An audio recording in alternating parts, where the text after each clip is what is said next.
just a reminder, this is a public workshop. It is being recorded, it is being live streamed. So for anyone who's, just to help anyone that might be online, it's probably good if we just speak one at a time as we come to the discussion. And just wait for Councillor Wong to find a seat. Got one there, perfect. So from a community perspective, probably one of the more important discussions we're going to have in the next couple of weeks as we talk about where we're heading to on budgets for the draft annual plan for the coming year. Thanks to staff for sending through the slide deck, the briefing material for the work that's been done today. Really appreciate that. But I'm going to hand over to the team to talk us through the subject matters today.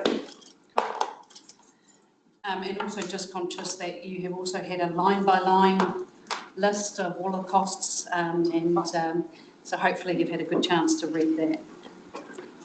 So first slide, yep. So just a brief agenda, as you would have read.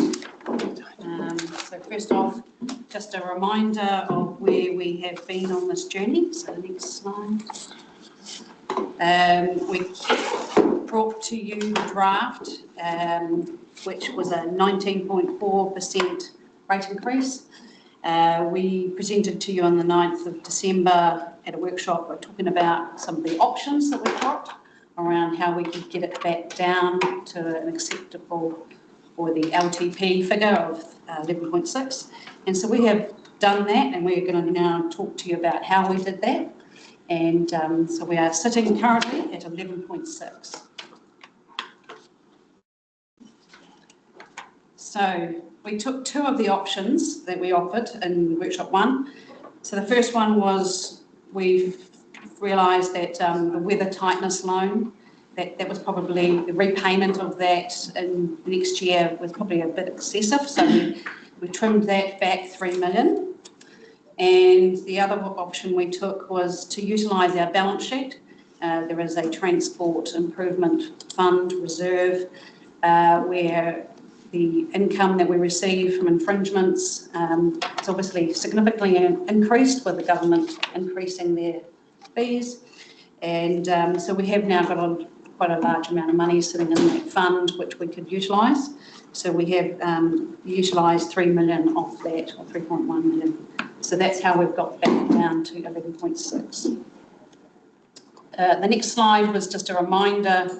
I think on workshop 1 we had a similar type pie graph. Just a reminder, now we've made those changes to 11.6. This is now where we're sitting and what those categories are of our spend. As you can see in the pie graph, the largest piece of the pie is interest and depreciation, followed by personnel expenditure and infrastructure maintenance. And once you take those three pieces of the pie, there's not a lot of pie left. So is there any questions on anybody on that slide? I don't want to derail things, but the depreciation is giant, but it's all based on schedules.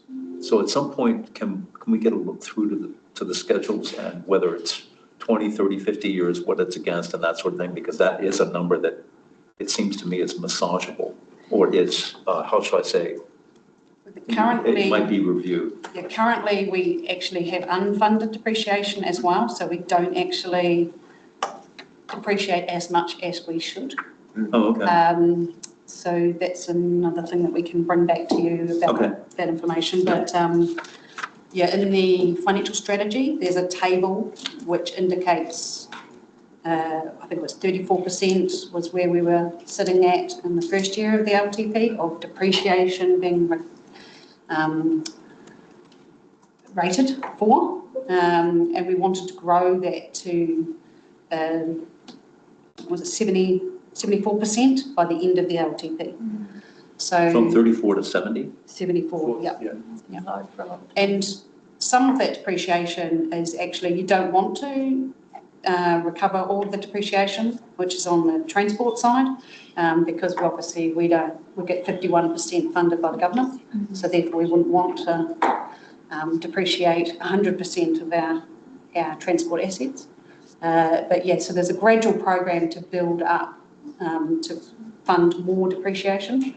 So yes, that is a tool. You could decide not to do that, not to fund your depreciation, but it would be frowned upon by the auditor and be frowned upon by central government to not do that.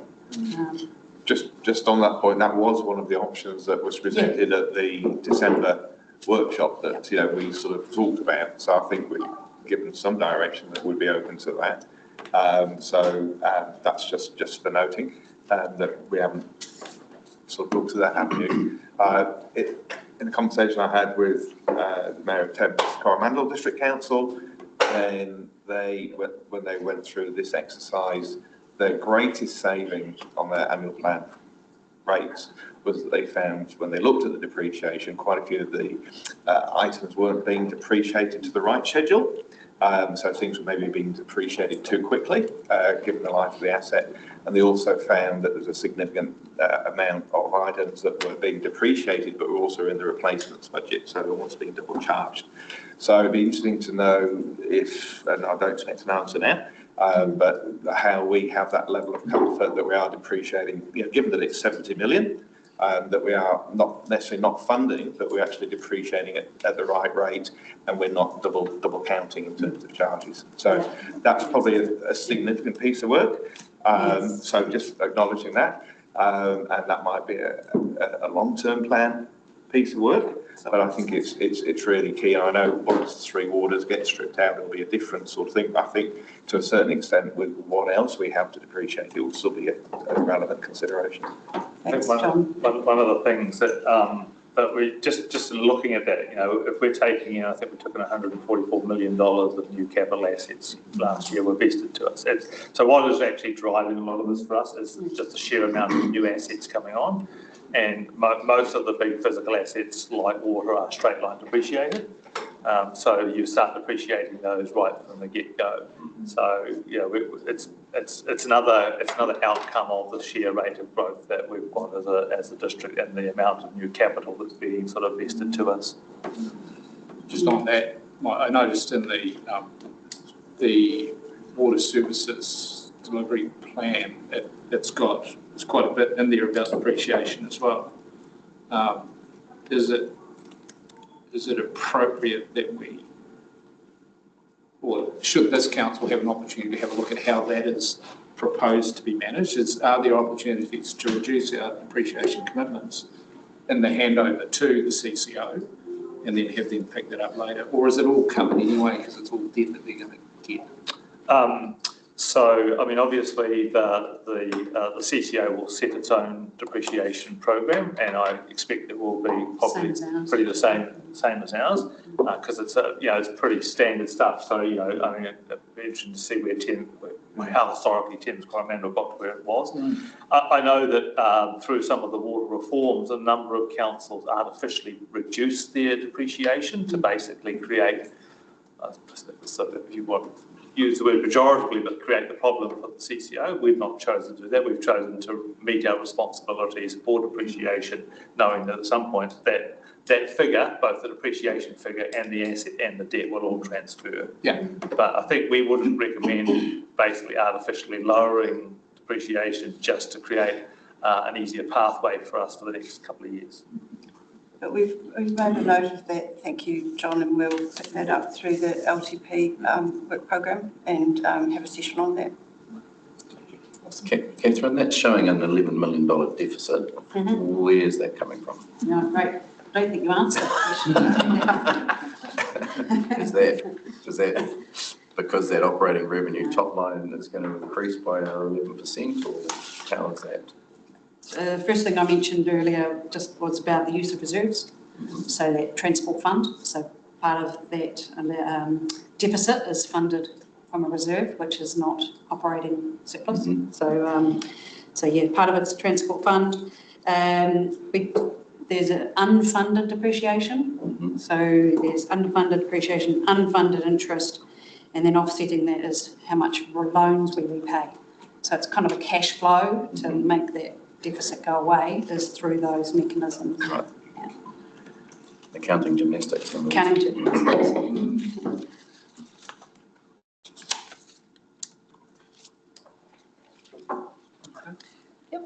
All right, and this was just a slide, updated slide on revenue.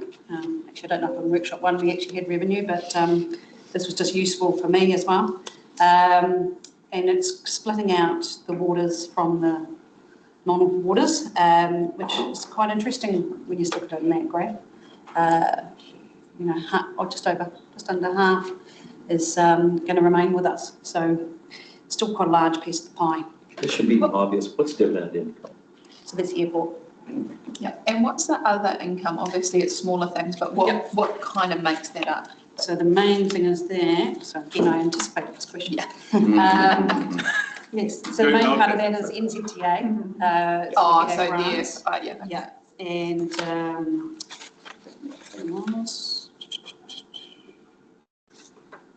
and then all our lease income. So our Okay. Skyline, Yeah. camping grounds, court recoveries, infringement parking. Okay. Probably again, just another sort of add to that. So when we create our budgets, we create the full cost of the budgets. We don't try and work our budgets out anticipating income. So the income comes as a separate after we've worked out what the real cost is. Okay. Yeah. Thank you. In one of the things that it's probably pertinent decisions the council need to make going forward about waste management and MRFs and things like that. With I'm hearing from parts of the industry looking to do their own thing, and do we count on a sort of margin through our waste collection in terms of what we collect at the waste transfer stations and send to landfill? I mean, there's obviously cost to us. Is it just a purely cost neutral, or is there a margin? So is our revenue, our net revenue, dependent on how much we process? It may not be a question that we could answer now. I appreciate that. But it was just something I'm mindful of in terms of our assumptions. If there's a shift away from using some of our transfer stations and the current landfill here, does that affect our net revenue? So, I mean, basically we run the waste services to meet cost, not to make money. We don't make money off that.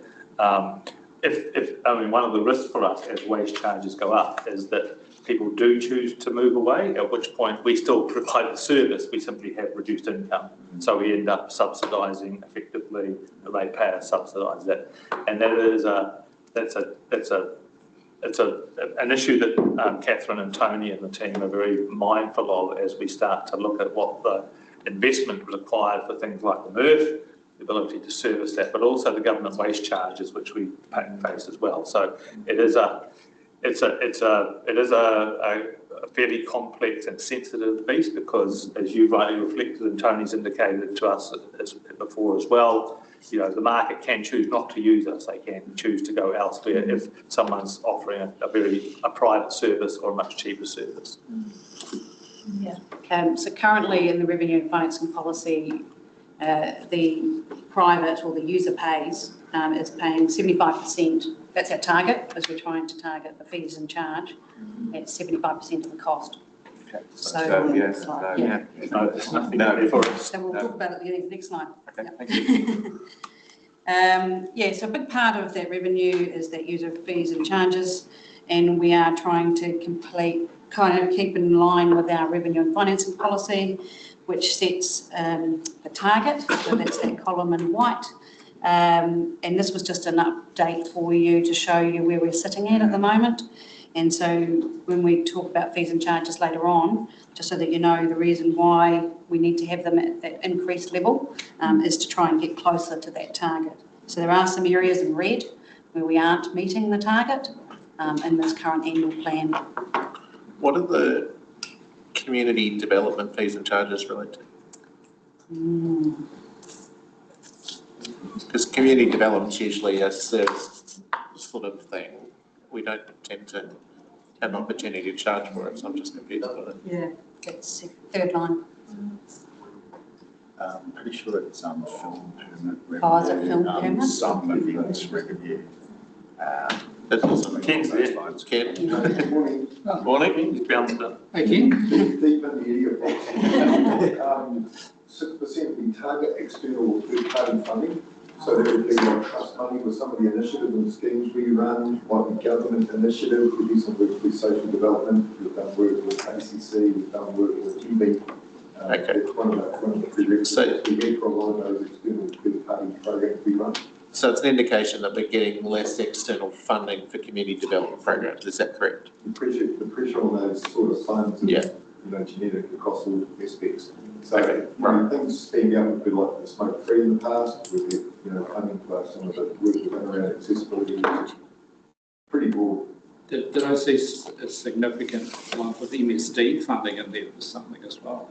Some of the programs we run around sort of social connects, what that look like is that recently we've been with programs around our libraries for the dementia services and the growing issues around memory loss.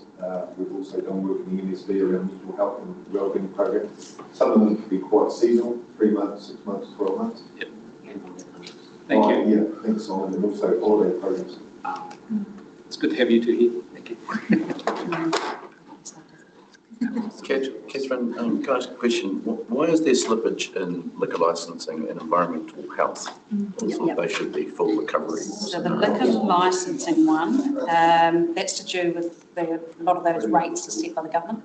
Right. And they haven't been updated for a while. So there is a regulatory review underway at the moment. So we're hoping that we'll be able to get some increased fees to cover. So when we set 70% as a target, is that just because we understand what fees are at the government's end and we know it's going to cost more? I guess recover? We can't set the target at 100 and recover 100. Is that what you're saying? Yeah, so we would have done those targets back in the LTP 3 years ago. So at that time, we would have assumed that we could recover 70%. But over time, with inflation and costs increasing, I guess in the liquor licensing, the hearing at hardware, that was all out on our cost. We couldn't recover that from our applicant. So, the costs are increasing, we can't recover them. Yeah. Thank you. Is that similar with dog control? Dog control, we can increase that fee, but it's obviously not palatable with the community to keep on increasing at such high levels. So we have been gradually increasing it, kind of an inflationary increase, but we just can't again cover. So some of these targets also reflect conscious decision by council to say there is a community good in some of what we do. So we're not always going to recover. So maybe we should actually lower our target. Well, we could lower our target, but then if we lower the target, then basically we pay more from rates. So the minute you lower the target from the user, you're saying effectively the community as large is going to contribute towards that service. So I guess so that's the balance that you're always going to be up against with these things. So effectively, we know how many dogs are in the district and we know what it costs to run dog control, and we're effectively giving dog owners a discount. Yeah, so. But you can. I had the dog owner, I'm not arguing. No, but the argument is that dog control helps non-dog owners keep dogs under control. Right. So that's where that target is set. So not complete user pays. There's a couple of things. Community. I think, we're considering, and I have spoken about it before, but the animal control, I do think there's a level of service that we could justify. There is some frills to that, and I've used the community dog walks thing as an example before, but I think that's a frill that is literally preaching to the choir, so to speak. And I'm not saying we shouldn't educate, we shouldn't do, but I think there are some levels of service we could consider there, which would actually reduce our cost side, not the revenue side.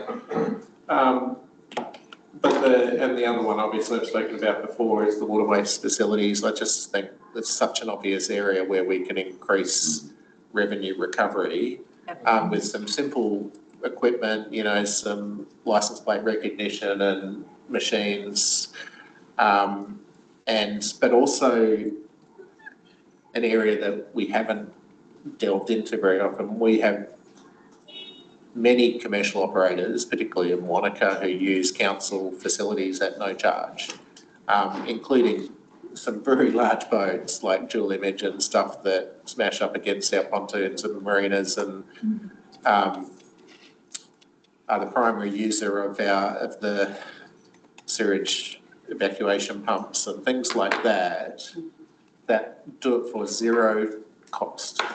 And so, you know, that whether it's $1,500 a year or $5,000 a year or whatever for commercial operators, there is an easy win there for use of council facilities that can help us maintain those facilities. And, you know, I think the quote from Anto's team, or whoever it was, that when they put the single ticket machine in Wanaka next to the boat ramp recovery increased 900%.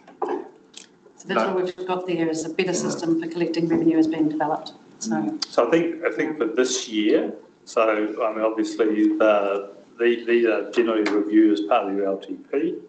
So I think what we're doing is through this year trying to look at our fee structure to push us towards what the current targets are. Is, yeah. But I think, you know, I mean, you know, waterways, dogs, I know that they regularly come up as a target audience. So, but, you know, when we, as part of the LTP, it's an opportunity, as you say, to relook at what those targets, you know, that we really want to set. And obviously, you know, to Quentin's point, if you want to fundamentally reset the level of service that we're having, that's a good time through the LTP to look at that as well. We're probably going to have to look at community development as well, aren't we? I don't know what the actual figure on that is in terms of what we spend, but it sounds like it's a lot of services that the government might be hinting that we, for, you know, the target 6%, recovering 1.4, pretty much nothing. We kind of need to know exactly what we're spending in that space on exactly what.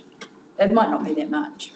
And it might not need to change, but... Yeah, I mean, we could certainly, I think, report back on that through the LTP process. I mean, I don't know that it is significant, but it's I think, again, it's a relatively standard part of how successive governments have helped deliver. We're often the front face of many of these things. And particularly in this rural region where we don't have a lot of central government presence, we obviously become very much the default agent for some of these things. But not saying it's not valuable, I'm just saying we're going to have to justify our decisions against the legislation, so we have to go through the exercise of... Absolutely. I mean, the wellbeings have come and gone, as you know, and this council, as Mike has suggested, has chosen to continue those softer services because simply for the reason that there is nothing else in this community, and that's obviously a discussion we'll need to have again. Yeah, I think that part of the construction of that though is how do we deliver those, because traditionally, you know, we've come and gone a little bit from the coalface, and the Community Link, for instance, in Wanaka, they had MD funding and all that, or not MD, but DIA funding for community development, and then that's sort of been, they get funding through different means and deliver a whole bunch of really interesting programs in the community development space. So, you know, we question it, do we deliver community development or do we support someone else to deliver community development? And how does that look as a consistent level of service across the district? Because there's obviously different offerings. And yeah, it's quite distinct between the two. And I think that's a valid point. The question becomes when, but if it's in LTP, so one thing I found kind of expected to see here, and it's there to some extent, that is that in that public good versus private good versus commercial good discussions. Now, I think we certainly have to have that in the LTP, and I think I like what Queen was talking about there, one area in particular, but also with reference to what the Local Government Act says at the time or is going to. It would be helpful for us to be able to make those decisions if we had a clearer indication of, is this a statutory requirement that we deliver this? Yep. Is it optional? Is it what our community demands? And they can be quite poles apart. Sometimes they overlap. You know, Anyway, I can see some interesting body language there. Yeah, I think, just you're on the money. But Yeah. I think just following up from John, obviously some of this, what's our target for cost recovery, that comes back down to the revenue and financing policy, which, you know, has what percentage is user paid, what percentage is public good, and that's possibly the piece of work we need to have alongside here to. And the other thing is we don't have any idea of quantum, so, you know, we might be looking at, well, this is really, you know, not meeting its target, but we're only talking about a couple 100,000, whereas the ones that are 1% under target. So I think to have that quantum would be really, really helpful. I think we can put those lenses across everything, and that is a conversation we can have through the LTP with the community. And I mean, you know, to use the waterways thing again, I mean, it's not even just about our revenue side, it's about how can we actually do better and provide a better service, but without affecting the ratepayers. So if we recover more revenue, we can do more without actually increasing our cost side. So. But noting also, as is covered elsewhere, the aquatics charges are probably at the higher end of what we'd see around the country. So I think that benchmarking piece, I know if we benchmarked our dog control or our dog licence fee compared to Southland, would probably be significantly higher. So some of those, you know, because we do have people that look elsewhere, so that benchmarking I think is a really important steer, because not to constrain us, but to give an idea of what is achievable elsewhere. And we might have to, if we're significantly above some of those other benchmarks, then we just need to ask the why question. I know we have done some work in that space, John. I don't know if you want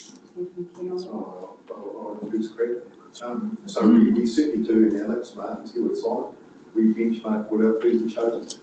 Being a prerequisite of this previous administration around making sure we do that, and your points what I made in terms of some of where the fees sit, but working alongside yourself as a council, we've previously made sure we're focused on children, accessibility around retirees and others, so there's that offset, but we do definitely benchmark that.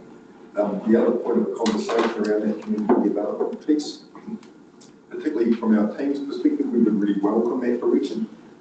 We have currently a significant list of community inquiries, and as we see less and less money being available in wider market around other trusts or different ways of obtaining that, this council has been asked to fund a significant amount of activity across the wider district.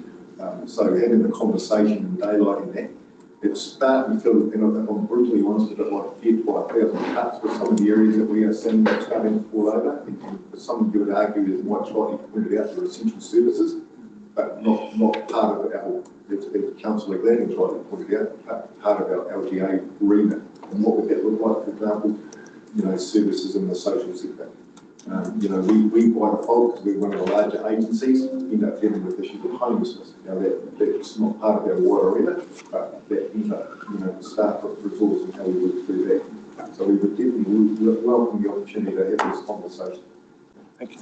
Just one other thing, and it's an LTP discussion, it is not, you know, it's not really for today, but just the library services. I know across the country we benchmark and so on, but maybe we can just start thinking about it a little bit differently, because it's a really valuable service. I would pay to use it, which I think kids should pay to use it. I don't think, you know, but, you know, we're not recovering anything, and it is quite a substantial cost, and it is used a lot by our visitors.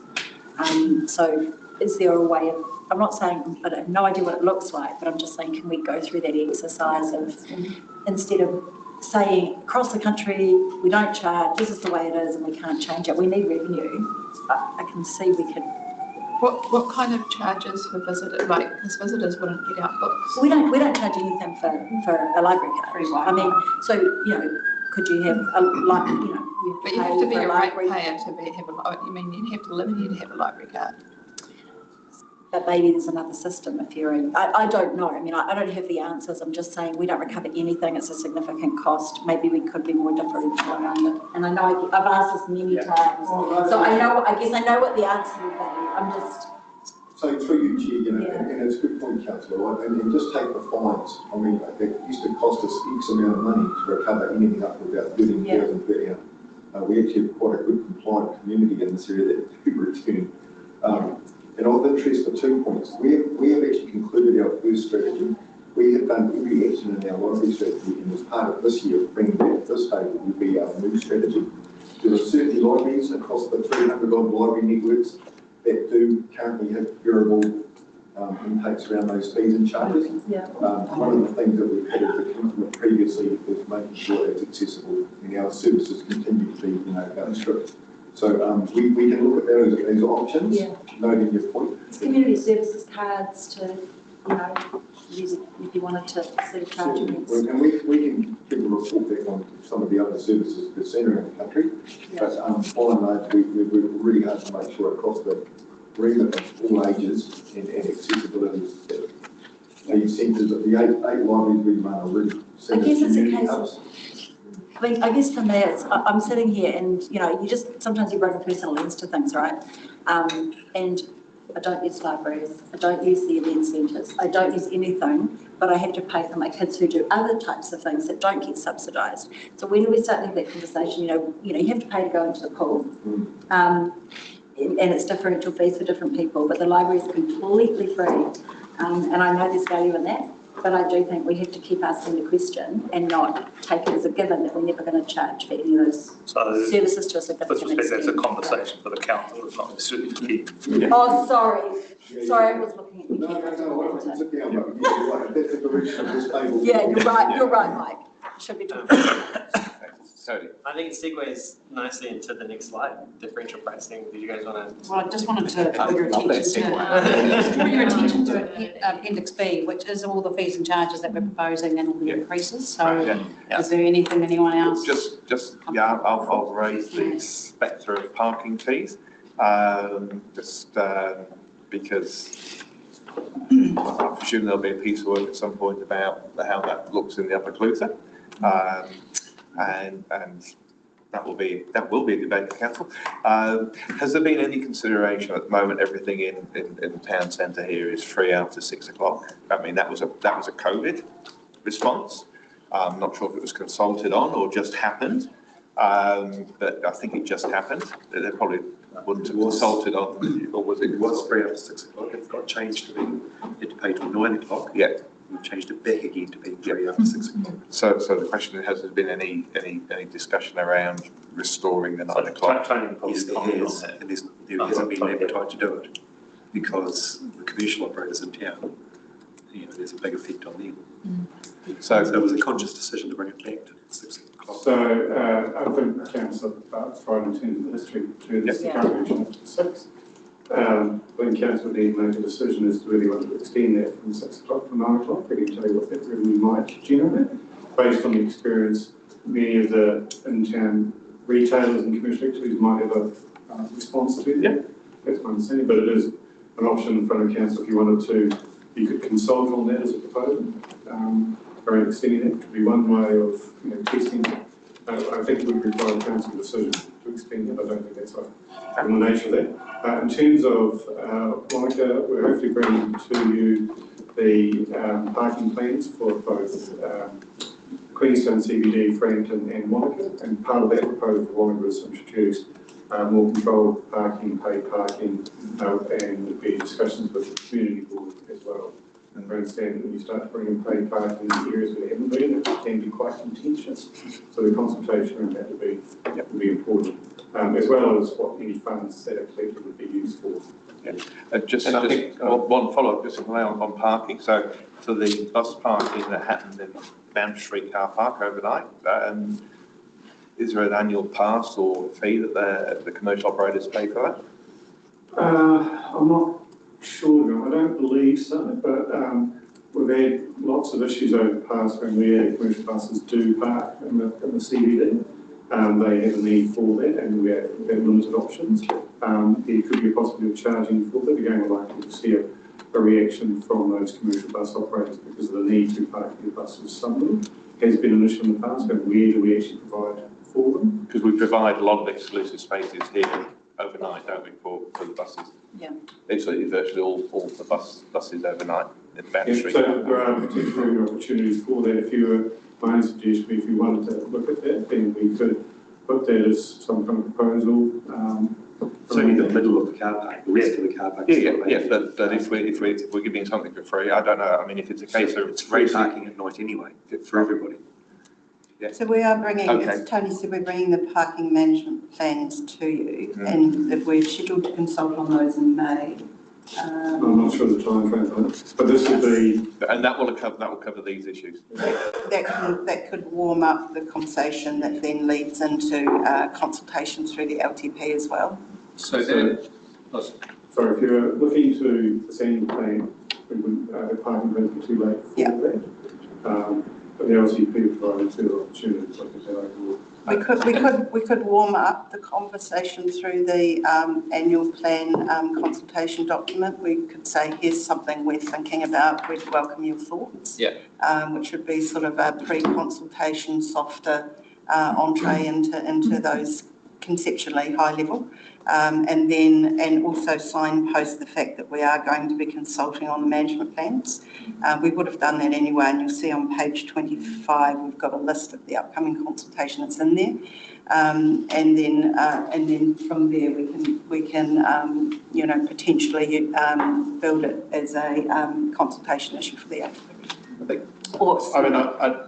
I think we have to have a broader discussion about it through the transport parking management plans, because we don't charge for parking just to make money. There's a whole range of reasons we charge for parking. It's about demand management, TDM, all the different things, driving people onto public transport, all those different things. Now, I was going to touch on the Wanaka one, but I think there is the committee board have talked about it and are open to the idea of pay parking in strategic locations, but it's about parking management. It's about making parking available for the people that need it. It's about making the businesses and their customers, have parking when they need it. It's about having the workers park in the right places and not in the high demand town centre places. So there's a whole bunch of reasons, and I don't think we should preempt that by just talking about whether we go to 9 o'clock or whether we go to, I think it's far more strategic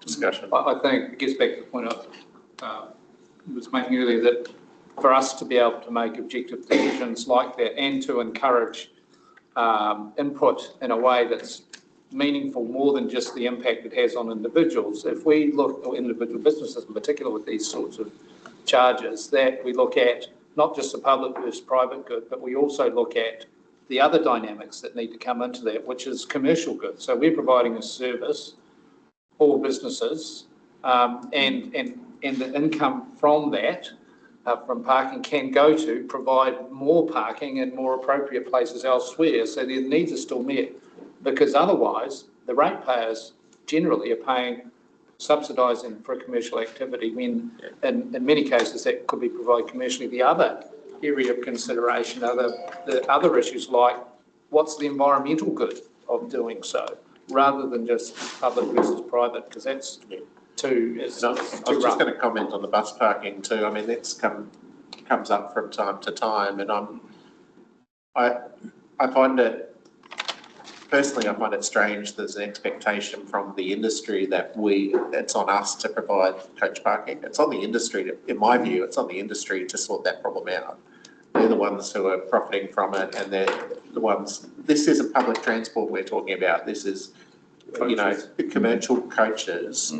And look, if we can use council land and charge for a service, I'm open to that, but to suggest that we're responsible for solving their problem, I just don't understand at all. But the other side of that argument is that a lot of those buses are coming from out of town. They're not locally based companies, but they're bringing in busloads of people that are benefiting our community. That's exactly what I was going to say. That's the historical context. Benefiting the businesses that are hosting them, the businesses that are they're paying for. Well, yeah, but they're not paying rates for coach parking. They're paying rates to provide the services.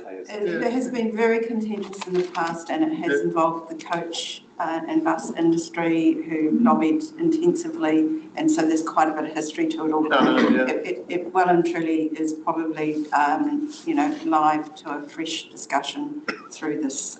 Ironically, there was a post about it online yesterday, and it triggered my thinking about it again. But to Mitch's point, there are other values from these things that need to be considered, like the fact that people aren't in cars, But if we go back to the wider call for a visitor levy, you know, all the figures that Sam put together show that a third of what we spend is there to cover the costs of tourism. And that's not that we're recovering, that is a third of what we spend. I suppose to So take it's, you know, so who's good We is don't- it? Yeah, so. we don't provide off-street parking for the heritage or the, you know, they have to provide parking for their customers to park off the street, or they pay for it somewhere else. We don't, so I don't know why it's different for coaches. I think all of this also has to be positioned within the reality we're talking about earlier, that the financial situation we're in is partly what it is because there is significantly less central government funding coming to pay for other services that we're delivering and infrastructure. So therefore, these conversations have to happen. Megan, thanks for that. Time's moved on since those conversations happened before. Some of the conversations haven't really happened at all. We're moving into a different reality. Meanwhile, visitor numbers are continuing to increase. We have to take a different approach. We'd be irresponsible if we didn't. And we're asking for a visitor levy, but we have tools that we can collect from the visitors, use to collect from the visitors. So we should be exploring every opportunity to use those. So I mean, we're starting to get into sort of detail that's outside of this, but the one thing I'd leave you with before, without wanting to reopen yet another level of debate, is around the efficiency of what we do. I mean, we can spend a lot of time arguing about whether we'll recover a cost, and actually the cost of compliance to the organisation outweighs the benefits of doing so. So, and that is where a visitor levy actually, or an accommodation levy is. It's a very cost-efficient charge. Levying multiple charges on everybody from A to B, A to Z could actually cost us more. So just leaving that thought with you, when you do enter into the bigger conversation, and you'll see it actually, it's the last line on the next slide, the cost to administer some of these things could actually exceed the revenue. I think we just got to always just hold that in the back of our mind when we're discussing these things. Yeah, so I mean, that is a good segue into the... Tried that line before, Caleb. So we did take the very clear step from you at the first workshop to start to explore the options that we could have for differential pricing, and what my team discovered, being a slightly newer team in the business, is that we've all looked at this before historically, and one of the sort of best candidate areas to begin an exploration was sport and rec, and we've got all the team here, and you've heard from Ken and a couple of times already. But in case you have more detailed questions, Alex or Simon will be able to respond to those. But I mean, the high level, there's a lot of words on this slide, but what you are seeing is, you know, first there's a process to identify which types of fees do we charge where you actually have a population of visitors where it would be a sort of relevant fee to introduce the staggering. But that is achievable, of course. Then the challenge comes around the proving of the status of resident versus visitor and the type of system we go with to administer that. It could be full council if we really went down this road in the future, but you know, that would be resource that would be involved and definite costs to that. The small, you know, exploration that is being shown to you here didn't result in a huge amount of extra revenue, which is what Mike was getting at. A point to make clear to you of what does exist in our current fee schedule, because it is, you know, such a time, just to point out the community facilities do have 3 charging rates currently. So when you see that commercial visit rate for those, that does capture a lot of out of town, and they are set significantly higher than the other 2 rates that are in there. So that is a form of differential pricing that we actually already have. But yeah, that is sort of the overall presentation. Is there anything else you'd take the opportunity to tell the councillors, Alex, or we can take questions? I mean, yeah, it's accurately reflected. I think we've got hundreds of line items of fees and charges, but when I really had a really close look at it, the realistic ones that we can apply it to are just the casual entries. And additionally, I recall in 2019 when we did the survey, it blew me away that it was actually only 15% of our customers were visitors. So the proportion is pretty small. And 2019 tourist visitor numbers are really similar to now. So I thought that was really interesting. How did you get the data to know that it's 15%? We asked every customer. We had buttons on the till. Right. Well, yeah. we did it for a 2-week period, so obviously it's a snapshot in time, which could flux and move, but we did it I can't remember the exact time of year, but we did it at a pretty normal time of year, not in a holiday period. It's always like a hard sentiment because I think like a lot of the stats, you've got over 3 million people coming here a year, you've got a resident base of 50,000, and obviously everyone uses public facilities, whether it's just going down the street or not. So it's like, but I mean, for me, I like this not as a, because it's a great thing now. It sets precedent for, I think, a future where we can evolve into. Because I look at things like parking in future, it might not be extra revenue, it might be more time, and it might be based on other things. Toll roads, whether we look at rural roads and how we manage, all of these other stuff, it's going to end up tolling at some point, and you can have differential for locals. Waste facilities with your dumping, public transport, if that comes into our remit, you can have differential pricing. Dare I say camping fees, events and venues, boat ramps, like there's so much across the spectrum that strategically this could morph into, so it doesn't feel like it's a massive burden. Now it's more of like part of a wider strategic thing, and leveraging technology is, and I think as well, it's the sentiment behind it, people feeling like there's a real value to being a local, to being a ratepayer, feeling like they're appreciated, seen, and in the same way to the library saying, having strategies around differential pricing across the board rather than being minutiae detail that creates granular things, but it does generate a sense of pride and acknowledgement for what the tax take is in terms of public investment. So I think you've just articulated a really good story. That could be actually, we could put quite an emphasis on that conversation through the LTP around differential pricing. I think it's a massive thing that a lot of people, and I've got emails from people saying it's so incredibly hard to live here and the cost of living and everything else, we're really paying a lot in fees and rates, what can you do to help us? And in the same way, it's as much an acknowledgement of people's to give back to people in a sense. It's so much emotive than it is just logical, as is anything in this respect. So because we've got that issue with how do we define what a local is? Yeah.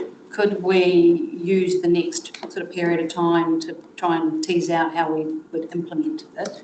Yeah. And then bring this back as part of the LTP instead of consulting on these new rates without the tool to plan them? I think there's a lot of work to do that piece before we contemplate direct visitor charges. Because one thing, the more we do direct visitor charges, the more we'll probably, not that we've been successful, well, we were successful pre-COVID to getting an accommodation levy, which does, as I said before, I think it's still a much more efficient way of delivering it.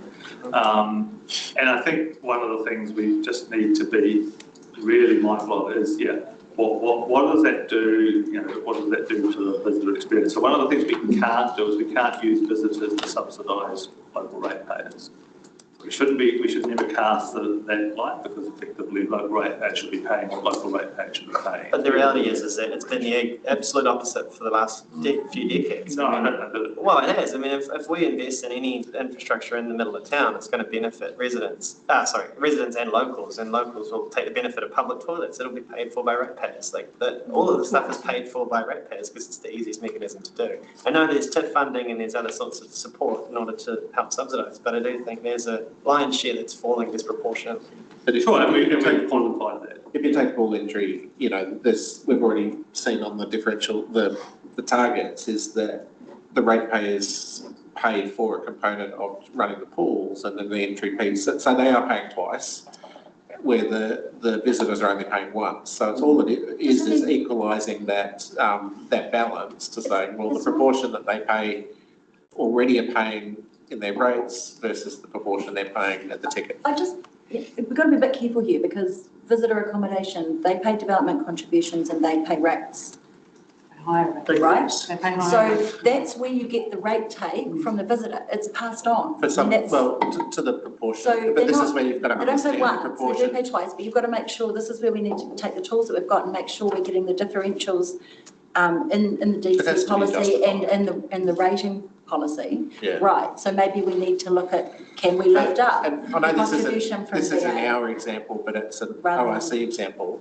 How much do you think a hotel pays for the targeted rate towards public transport in this But district. that's the point. That's where we need to Exactly get the it right. same as the house down the road. So the level that they're contributing to, the Reese pays exactly the same public transport levy that we, You mean as a whole? Yep, as a single And house that's down the the point. We road. need to get that bit right. But the level of demand they create will be completely different. Yeah, I think so. I mean, we'll circle back on that. I think Cody's raised a great point. I've just got one curious question, and I'm probably wrong, but yeah, so my understanding is that, you know, if I'm in my Freedom camper van parked outside the rec centre, I can go in and get a discounted shower, which is less than paying the full fee. Is that correct?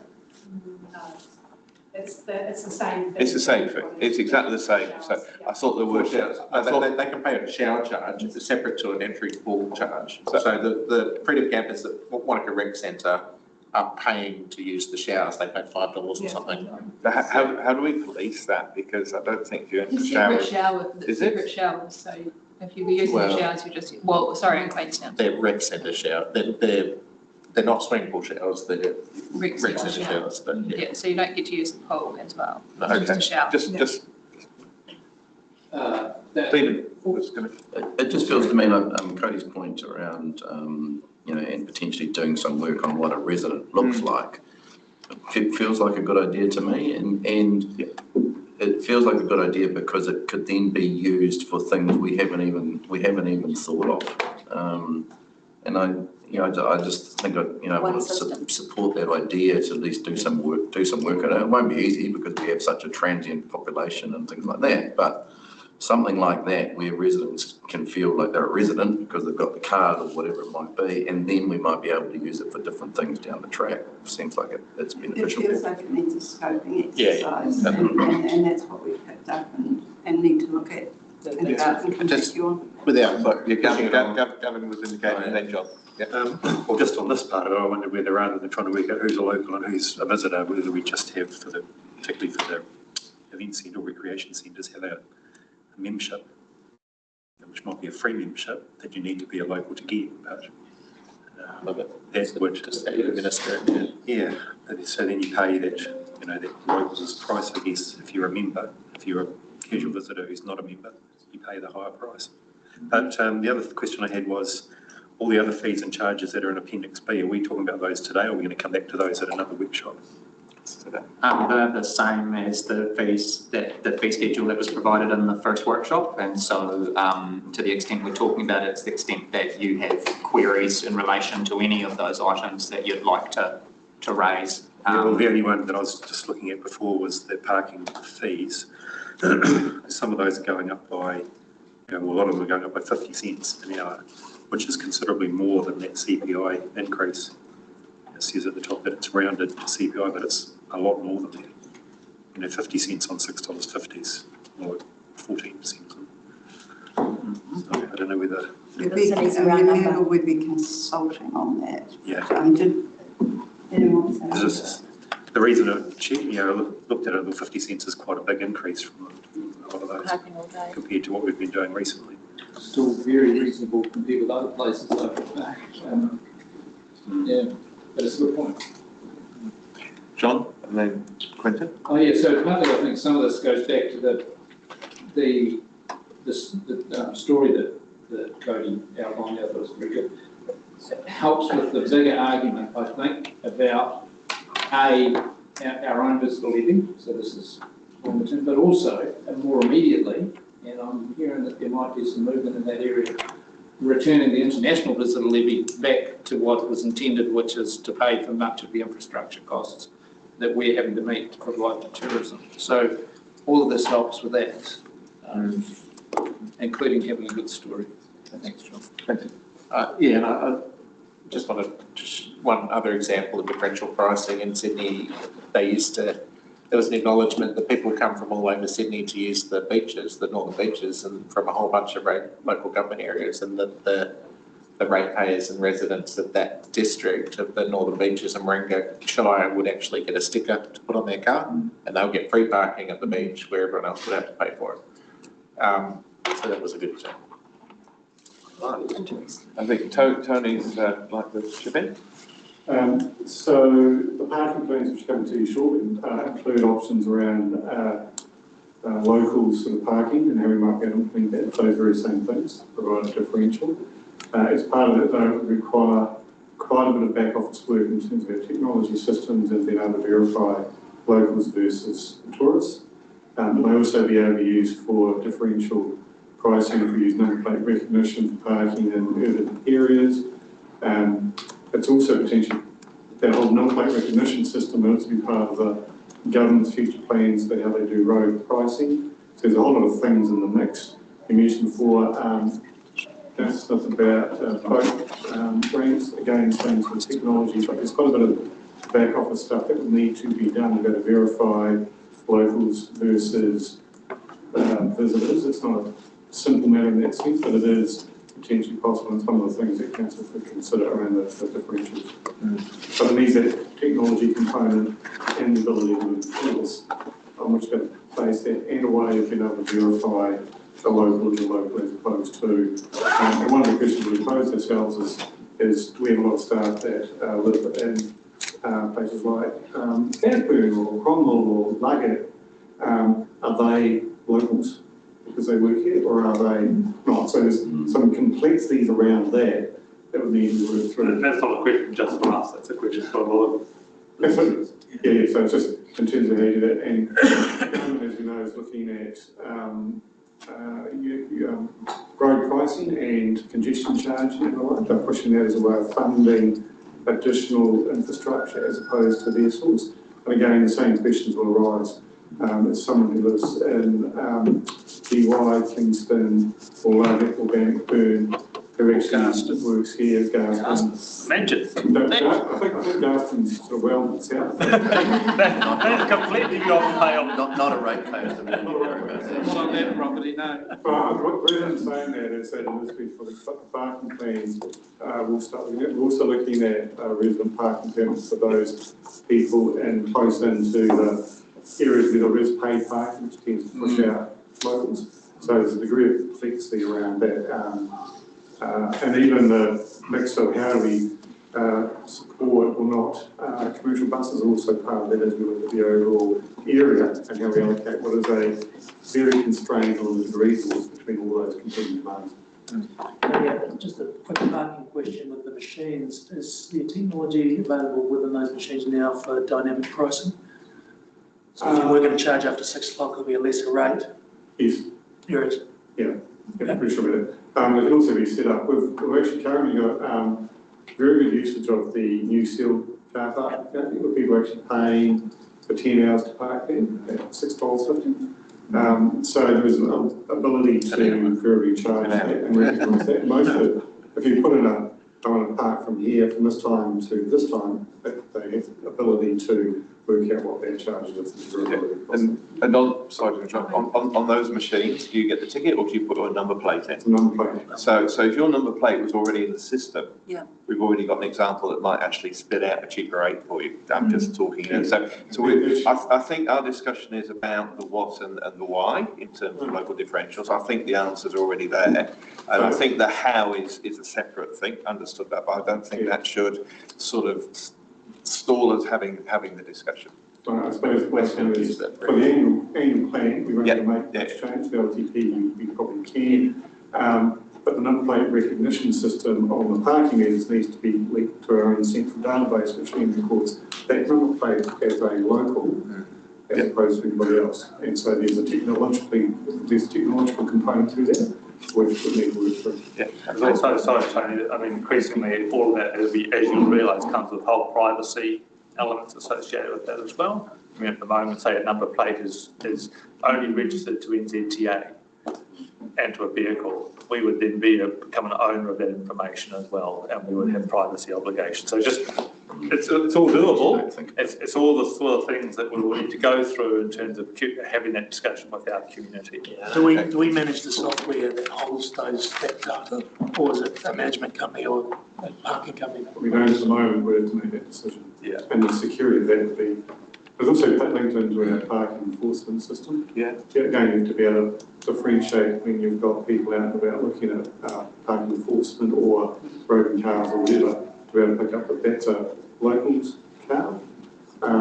Through the number plate recognition, because physically having stickers doesn't allow for electronic recognition. So again, there's a degree of complexity and privacy and security that needs to be through. So I think the key message probably is, so it's a great conversation, but it is stuff that Tony and the team have been working on. And it will certainly come as a conversation with all of those elements. And then you can, I think it's really up to council to say, is that something you want to explore? Is that something you want to invest in? Because it will come with some considerable capital costs as well. And it will create a bigger operation that we will need to manage. All of that is possible, but all of that will require some investment by council. So I don't think we're going to answer that today, with all due respect, Your Worship, but it's good to have that conversation to know that that's something that council think is useful to be exploring. I think it's when we do have the conversation, it's just good from a pragmatic perspective to know, okay, well, if we charge after 6 o'clock at a dynamic pricing range, how much money is that going to bring in annually? That's how we make our decisions based on that. Because I look at total estimate for extra annual revenue of 73k, and I go, well, could we be making that in parking and stop hurting potentially some of our locals with that extra charge? And what other effects is it having? It's making cheaper for cats. So the CCO is going to have the same conversations probably with us or a future council, given what the plan says about volumetric charging. So technology is available, some of it's already in place, so we've got to think about that. I was looking more at the bigger ticket items than parking. Try and avoid paying it wherever I can, and then that's about a bit of local knowledge. But particularly for the recreation centres, and looking at differentials between what are the categories, community, standard, and commercial, I was a little bit surprised at how reasonable the commercial rates seem to be for quite big facilities for a whole day. I presume they're benchmarked, but in my day job, I often have to be involved in the logistics around organising facilities like that, and I was a little bit surprised at how attractive they might be. But are they being used commercially, the event centres and the recreation centres? Thanks, Ken. So through you, Chair, yes, they are being used. The commercial rates, as you pointed out, Simon can talk in detail, but as a point to note, they are quite contentious when we've put them out to market for a wider differential increase. It's come back and been well debated at this table previously. And for some of that conversation, it's actually shaped around, they see some of the services delivered, i.e. swimming lessons and instruction as an essential service.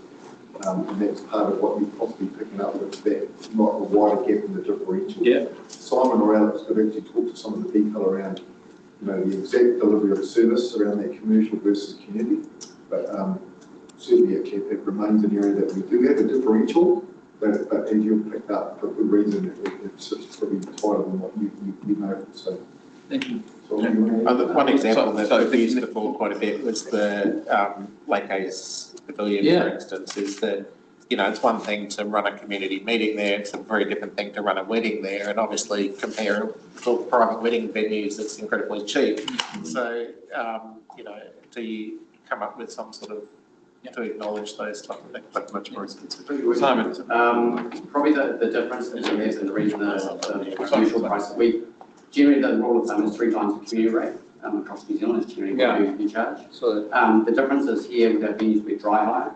So essentially anything that anybody wants to bring in, they will need to pay on top. And so that's where, or the feedback we get from the event industry is essentially we're expensive to have an event. Of course. And the reason for that is not the venue hire, it's all the other stuff that has to come in as alongside that. So that's why, I guess from our perspective, we keep it at a reasonable rate to be able to attract those events, A, attract them, but B, actually be able to host them until our venues are being utilised. Cool, thank you. But there has been conversations, that recently, when there's major events and then the community activities are totally displaced, so they can't actually use them for quite some period of time, and some of that time is not actually being paid for. So I think it's part of the conversation we need to have. What is the role of these facilities, particularly when we've got community groups now saying we want to use some council land to build our own facilities to deliver some of these services on. So in terms of the direction that we're giving today, is there more that we're asking for in that space, or am I? No. Thanks, John. I'd like to see the stats around what usage there is commercially to get a better, and against the others too, so get a better feel for that. Thank you. We'll need to check the data, but I think just as a side note, the venues team booked 6,142 separate 43. 6,143 separate venue bookings last year across our drive facilities. Cool. So we deal with mass numbers. You did. Your point's well made about displacement. Yep. With high grade, we don't have all the facilities available to accommodate. Thank you. I would note too, just on behalf of the team, that it's really hard to distinguish the thresholds between the different categories as well. You know, is a market that's organised by one person who happens to take a fee and organise things and, you know, take a little bit of money out of it. Is that a community event or is that a commercial activity? You know, because the community certainly appreciate it, and it's a tricky thing. So, I mean, our action, Your Worship, to just answer your question, our take is that you'd like to see this come through as obviously an important discussion for the LTP, purposes of the LTP, and meanwhile we can commence a scoping project to try and build up some good context for that discussion. Can I make one last comment on this, and that is, you know, this discussion that you've had is very real to ELT and very real to Ken and Simon and Alex and the team. If you're thinking strategically, what it really starts to pose to you is, at which point does this community start to invest in purpose-built events facilities? Because that's one of the things, and, you know, I mean, we've had this discussion, and Quentin and I have had this discussion numerous times, this conflict between community expectations of access versus private expectations of access. We're still a small community that have a fully dedicated event centre, but the attractiveness of the district for people to come and host events here means that that's something not going to be sold now, it's not going to be probably sold in the next 3 years, but something that we need to put into our mind and have been starting to do some internal thinking about how we, again, start that discussion with you about what are we going to do to create a permanent base for these types of things to operate, which gives us a very different framework to charge and to operate it. And I suppose just to put that in context, one of the drivers behind that was these large conferences that have been held at Wanaka Recreation Centre, which have displaced normal sports use for a week or 2 weeks at a time. And,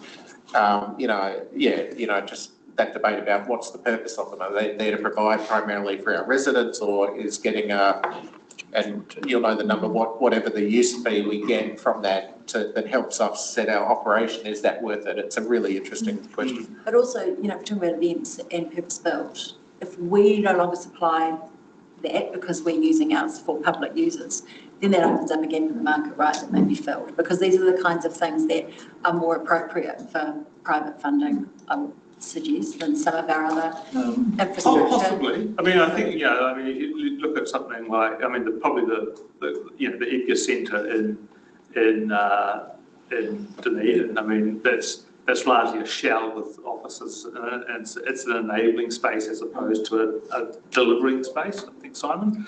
And it is a case of, you know, again, yes, that could be provided entirely privately, hasn't today.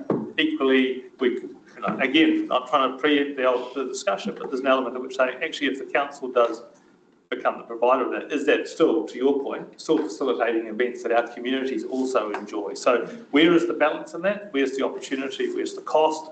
Those are things that, you know, council will want to be considering in the future. It's a bit of a catch-22, because if it's viable for the commercial sector to provide it, then it's also viable for us to operate it on behalf of our ratepayers who actually make some revenue. We've got a limit, do you? Sorry, I didn't want to start a new Hang on, I've got Nifco on the phone. But actually, there is a live proposal, you know, to build a conference centre in Frankton, and why hasn't that happened? Because it's not economically viable. And these centres and these, you know, these big builds, you know, they do not wash their faces and do need to be supplemented. So that's just the That's why you don't see a whole lot popping up from developers. Megan, I assume you were around when they had that discussion around this table. Correct. And it was probably a good buy back then, I would assume, in context of now. Well, I couldn't really comment.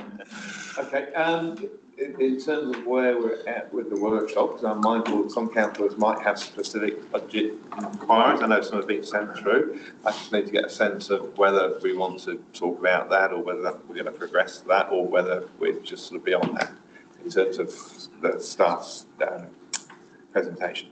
I think that's not an annual plan discussion anyway. No, that one isn't. No, but okay, an example would be, you know, we've just spent whatever we'll spend, $350,000 this summer on Freedom Camping ambassadors. It used to be government funded. We're paying for it this year. Do we have a view on whether we want to pay for that next year, or up some fees and charges elsewhere? So that's the sort of thing. I'm not sure whether people have a view on that. I mean, because we know that if that stuff is dealt with by regulatory, it covers its costs at the moment. I think it's about $350,000, probably a bit more in the coming year. So throw that one on the table as an example. I'd love to have a conversation about education of freedom campers versus enforcement. Yeah. And where that balance sits currently and potentially where it could in the future. There is a paper coming on the freedom camping in the summer program, so maybe leave that conversation to them. Yeah, okay. I'm just interested in what the cost of education was versus the cost of enforcement. And the effectiveness of I think it was about $350,000, was it, for the ambassador program? 350. This year's budget this year is 350,000. Previously with the MB support 2 years ago, we were about 475,000. We've got budget for the end of this year. We've put it forward for another lot for 26, 27. But of course, as you just picked up on, you'd like a wider conversation. And as we've seen this summer, the combination of ambassadors working with enforcement has probably kept it thin line in some parts. The sheer numbers of what we've experienced across the summer program. So again, we would welcome the direction, and obviously both offer a different level of service, and how we want to take forward that conversation, we're up for it as well, because we've certainly got to think about next summer already. Yeah. And as we get to the end of April, we'll debrief with you and report back, and you've all had experience firsthand of what this summer's been to us. Yeah. And we've certainly had experience in the last 3 years from having a camping bylaw in place, then without a camping bylaw, and then to a new one. And at all times, the reason previous administrations supported the ambassador program continuing was because of the purpose they had. And part of that wasn't strictly around those that weren't compliant, it was actually making sure we were delivering the right message across a wide part that were compliant. I think there's a couple of differences there though. One is that we previously had funding in many cases, not every year, but we've had different levels of funding to support the ambassador program.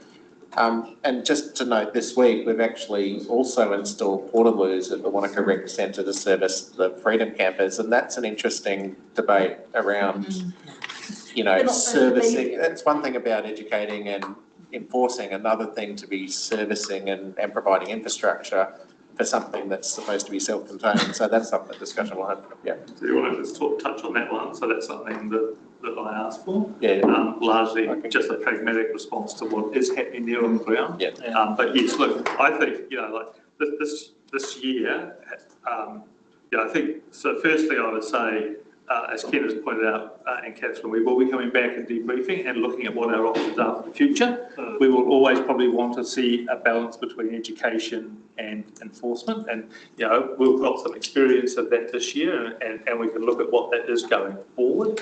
I think the other aspect is, we're still, our biggest challenge, of course, is we're not in control of the numbers coming in. And if we've seen a 7 to 10% increase in numbers coming in, we're always going to have to come up with a commensurate response to that. And that's going to have to be relatively flexible to meet that demand. So it's a really live topic for us. As so many things, we're at the pointy end of a system that probably works really, really well across the country in the main, but we get the sort of the pointy end of that, and we need to be creative about how we solve that. The other point I would just make, you've just got to be really careful that we're possibly talking about 10% of that community that cause us the problem. But not, and we've got to be careful we don't create a system that whacks 90% of the people that actually are just doing fine and actually contributing and enjoying themselves. So another element to just quickly, Chair, adding to Mike's on the previous response, I think we're scheduled in March to bring back a conversation around that camping piece. And as part of that wider conversation, we need to be thinking about strategically. We've been working alongside the Deputy Mayor and some of that advocacy and reaching out other parts. The government's looking at a further investment of up to 41.2 million in tourism marketing. So, it's got to be a constant, as Mike said, the sheer scale of what we're dealing with. It's just completely amplified across the six largest districts in the country for all the landscape and environmental reasons we all enjoy. So it's not going to get any less. Sorry, I'll just respond to that point on the marketing. But the cost of the Freedom Ambassador Programme is largely our response to something that previously government supported. And the whole point of the International Visitor Levy was to provide local authorities with the tools to fund the impacts of tourism that, we get no real, you can argue what real benefit looks like, but there's a huge cost, and I struggle to see the return on investment when we do have a regulatory option, which is not as friendly to our visitors, but if 90% are doing the right thing, then maybe regulatory targeting the 10% is where we need to be, because it comes down to do we pay for advice to freedom campers versus upping the fees at the swimming pools, or maybe reducing the levels of service in libraries. That's and 350,000 goes a fair way to doing quite a few things. It's a really hard, but I feel the more that we say, well, we'll just carry on doing it because somebody needs to do it, the less likely we'll have a good case to advocate for the gap that needs to be funded. Can I propose that through deliberations that you would maybe make that call? So you've then had your report. Yep. You've had some potential feedback through the consultation. And then through deliberations you can decide whether you're going to continue that program or not. That's one way to do it, and then we can bring it as an internal submission to the AP when we adopt it. John? Thank you. The one thing I was looking for when I was going through it, I wasn't looking really hard for it, but the role of, was talked about when we had the orientation and talking about the contribution of the fee that Shot Over Jet pays for the use of concession, and then Skyline 2, and what, given the significantly increased value of their investment now and to justify that and what's happening, far more passengers they're taking through that, therefore the anticipated increased profit from that. How, and I understand that their concession has been renegotiated, how is that making a more significant contribution to the revenue side of the equation, or has it stayed relatively static? I'll just respond to that. So firstly, there's a differentiate, they have a lease. Yep. Concessions are very different. Thank you. But currently the lease rate was set by arbitration a number of years ago. We are in negotiation with them about that. But most of our leases are derived on a percentage share of activity. So as they get more revenue, then actually we get more income. I mean, again, trying to predict what that looks like is sometimes difficult, but we do have some intel around that by liaising with them. In terms of the Shot Over Jet concession, we could start a whole how many hours conversation on that, because and it's worth, I almost brought it up and I didn't, but obviously what that does do is it actually effectively subsidises what we do in the waterways program, both in waterways collection and waterways patrolling, as actually heavily. So if you want to see a community that is very well subsidised, it's that community that is subsidised by what we're able to get off the Shot Over concession. And that's quite deliberate. Visitors subsidising visitors? Just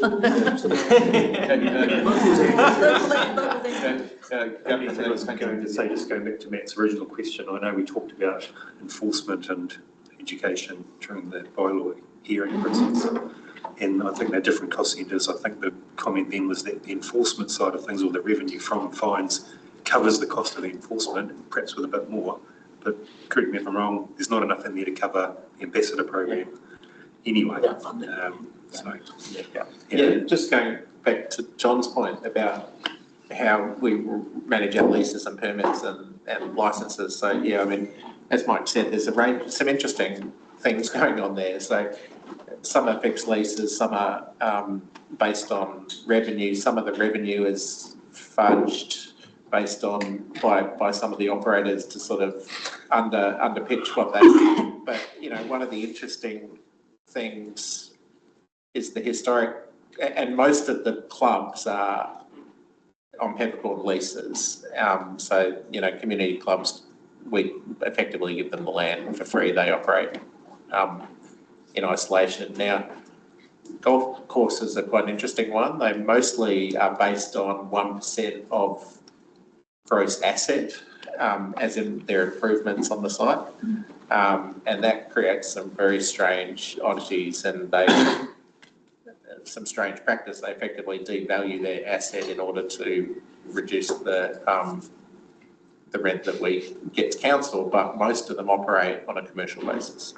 So there's some weirdness around some of the way that different things run. So, and we certainly over the last period have been trying to create greater levels of standardisation. Some of the historic leases are very, very bespoke. Some of them are very favourable to people, but and yes, some instances where, you know, we're constantly in the commercial battle to get what we believe is a reasonable return for our ratepayers and our community from basically allowing people to use council land or reserve land that we administer. So that's an ongoing role that obviously Roger and his team are working at constantly. And as the Mayor's office knows, and as a number of you councillors knows, you know, that's something that you'll all be inundated with at times, particularly when we're starting to renegotiate leases. Everyone has a story. Okay. Can I just round off this conversation around differential pricing and fees and charges? So the revenue and financing policy is your baby. I've said to you this before, have this beside your bed, it's great bedtime reading. That's given you the who pays for what, but also a good read is in the annual plan, last year's annual plan, there's a rating table. In there it shows all the differentials that we already have in our rating. So transport has differential rating for residential, commercial and accommodation. Accommodation does pay almost 4 times more than residential for transport in Wakatipu and in Wanaka. So have a look at those tables. There's thousands of differentials that we already have around capital value. Yeah. That's not around the number of people. So, for example, a hotel would be paying significantly more transport rate than well, I think a the ORC that's the operation side of public transport. Yeah. Does it apply to Airbnb places as well? Yeah. Usually well, they pay mixed. Yeah, they pay mixed or a certain point they pay for commercial. That's having learned a bit more about differential pricing and rating, I totally appreciate that point, and I think that's why part of this isn't necessarily a technical left brain numbers logic thing. It's an emotive story, feeling of sense of place and all the other stuff, in the same way that price and value, two very different things depending on how people see their perceived cost. So I think it's sort of building in some acknowledgements that, because we talk every year about rates going up 15%, 10%, whatever. They don't actually talk about what rates cost in comparison to energy and to comparison to every other utility and service. And we all recognise that it's good value for money. So it's as much trying to really bolster in the value piece as it is the other stuff. In the same way, I think we should daylight in really effective ways parts where we are differential pricing, ways that people can understand and communicate, because it is part of a good story. I might just add, as we move into LTP planning, we will bring the revenue and financing policy amongst some other key policies right up early in that whole journey, so that we can get the sort of direction and guidance of areas to focus on in LTP. Thank you. Okay. Right, so maybe just quickly, development contributions, this page is pretty much identical to the first workshop. We will get the PPI, the index up for construction, updated. It's due out from Department of Stats any day soon. So as soon as we get that, we will include that in the consultation document. Capital, CapEx. So these were, I think, were indicated that this is unchanged again from workshop 1, wasn't it? Same, I think it's the same slide. Only 5 lines. Yeah, a few times. And there's obviously appendix which has got the detailed analysis line by line of every CapEx project and what's changed. So if there's any questions on capital. I do have one, and it's just around the waste management. So I don't know, maybe Tony could speak to it. It's around there. But Unless it was Peter, you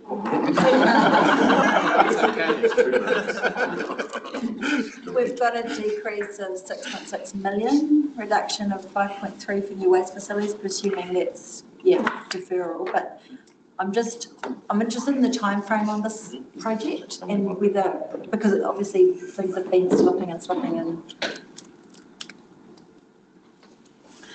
I'm just a bit uncomfortable with So things constantly being pushed out. Detail, but there's 2 components to that. One is the move replacement, which are now at the RFP, County Council, and then there's the Wanaka transfer station replacement, which has come in over budget, and we're bringing reports back about that. The budget movement reflects the timing about whether we're going to spend that money in the next financial year. We simply won't be able to, but the project's still going full bore. It will come back to council. It is a timing thing, the Wanaka transfer station came in substantially over budget. Council considered the budget adjustment for that purpose. So that reflects the timing. Right, and is there any hold up to the transfer station based on the move, the progression of that decision? Is there a waiting piece to find out whether that is? So the Wanaka transfer station happens regardless. That's And there's no slowing down to wait and see whether. The move is a slightly different question. It will impact on our Queenstown facility, obviously in transfer station, but that's not on Wanaka as far as I'm aware. Okay, great. It would be good to get some more detail on that one. Thanks, Tony. I think the next slide is showing you the impact. It's very minimal impact change over the next few years. And then this third slide was around the split between Three Waters and other. So obviously we're heavily weighted on Three Waters in the earlier parts of the LTP as planned. Next slide. Okay, so Wanaka Community Board, brilliant to see them hit the ground running and really engage with their priorities. So this is not just the maturity that you see with the community board, but also on the back of the local government commission piece, where they recommended this level of early engagement occur with the board in terms of our funding statutory documents. So I think we can take it as read that they have given you their priorities, and we've also started to look at the Wanaka Asset Sales Reserve and how that may or may not be applied to some of these project priorities. I can tell you that Catherine's onto it and got Patty to have a look at the cost of this in the event that you were mindful of agreeing to some or all, in fact all of the priority projects. That would add, the rates impact is 0.075%. And 0.075. But also it includes $1.1 million of debt drawdown. So and then you have 27, and you have interest associated with that. So that's very broad brush, which is not included in the 0.075. No. So what would the interest? It's not there. It's On 1.1. Minimal per year. Yeah. So how are you planning to incorporate this in the, is it going to be one of the questions in the consultation document? Is it? That is an option if you would like, yeah. I mean, personally, I think it would be a good idea because we've full credit to Simon for pushing this forward. He's done a really good job of it. It would just be good to get a bit of a sense check. I think the board is really supportive, but it's always useful to hear what the community says as well. Yes, and I mean, obviously the consultation would not be, would you like a Wanaka Performing Arts Centre? No. It's just, it would need a lot of context around these things about realistically where they are at in terms of scoping. And some of them are already, I mean, these are actually all in Ken's domain. I don't know, chime in any time, but some of them are already partially on the books and some are already being progressed. Some can, we're not talking about delivery, we're just talking about pre-work.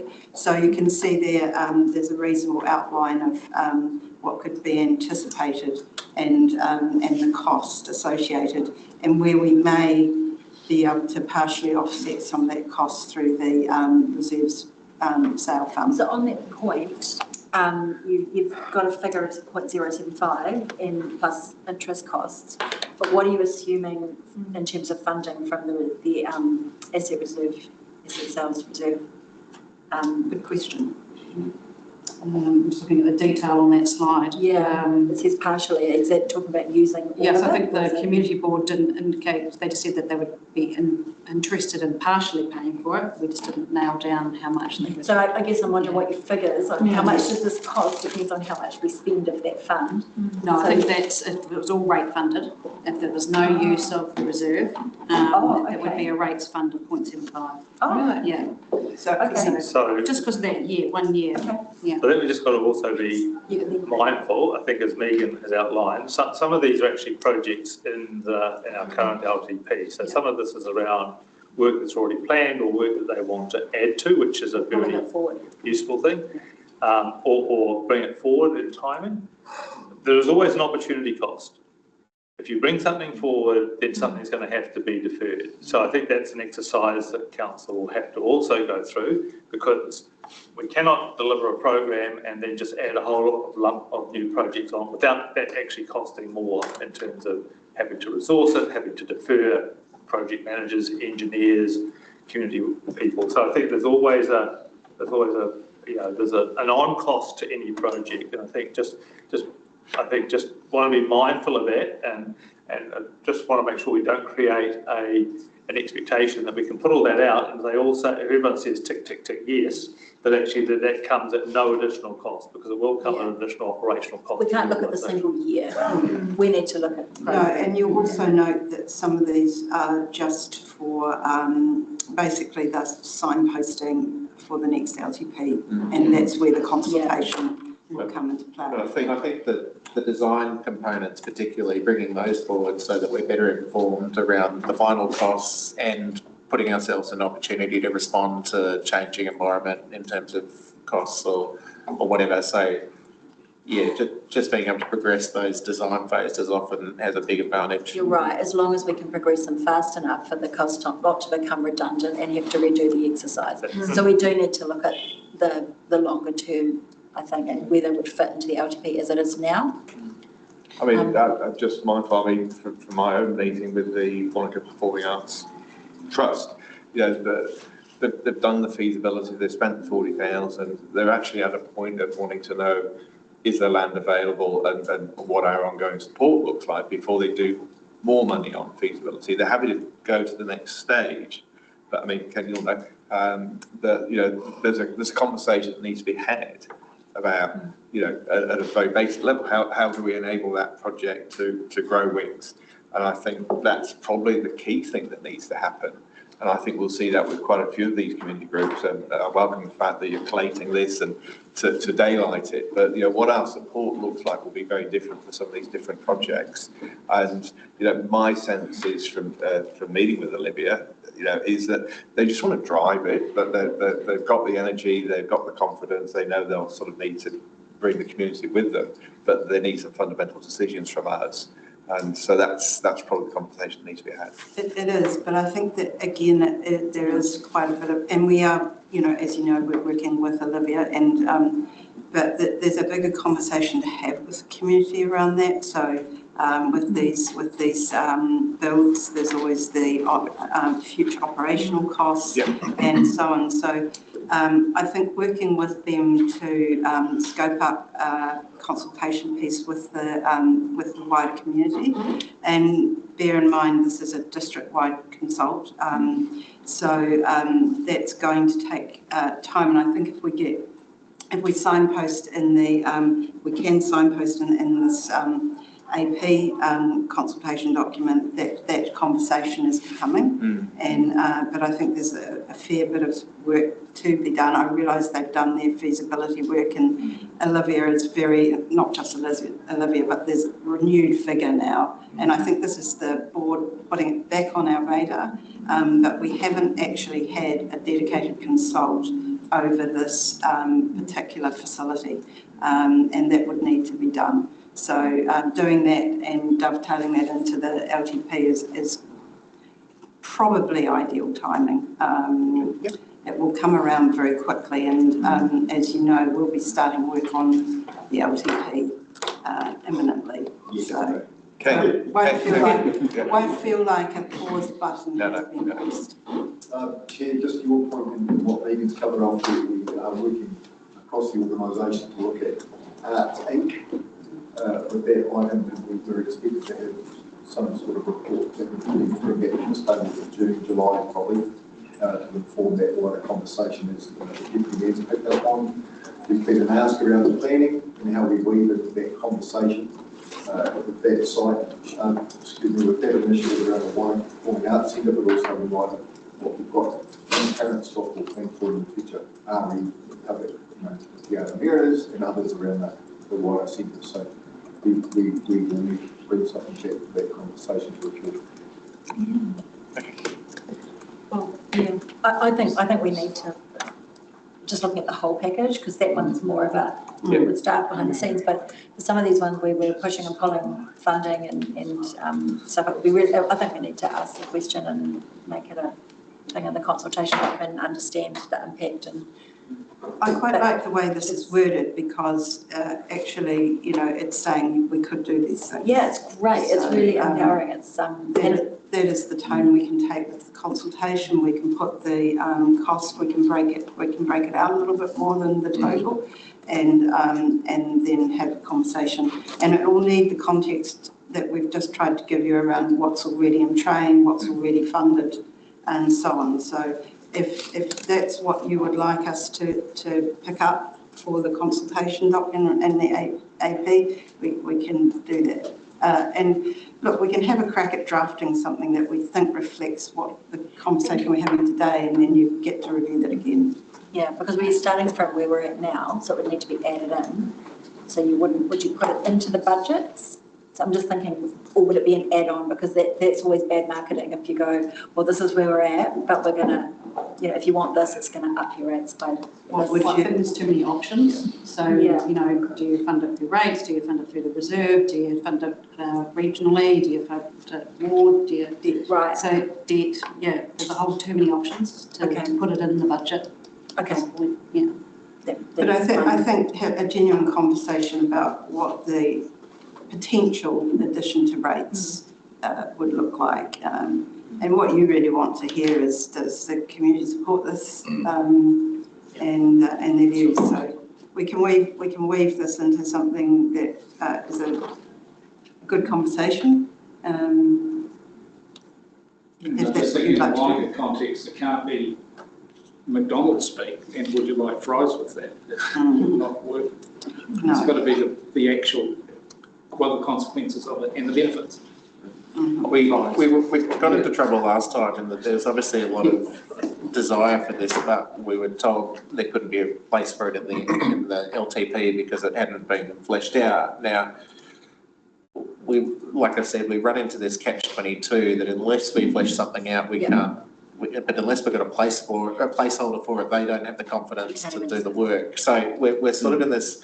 We've got to find a way to to navigate that and to get it to a point where we've got enough that we can make, high level call as to whether it's something we can support. Yeah. Understanding where the operational costs sit, where where there's community support, and even whether there's a location for it. And without that, it's sort of, previously it's sort of these types of things have fallen over if they don't have something. Just thinking more of the art centre. Well, I'm talking about that, but in principle, these types of projects. Yeah, and that's the benefit of doing this so early. We now know what those projects are, and we now.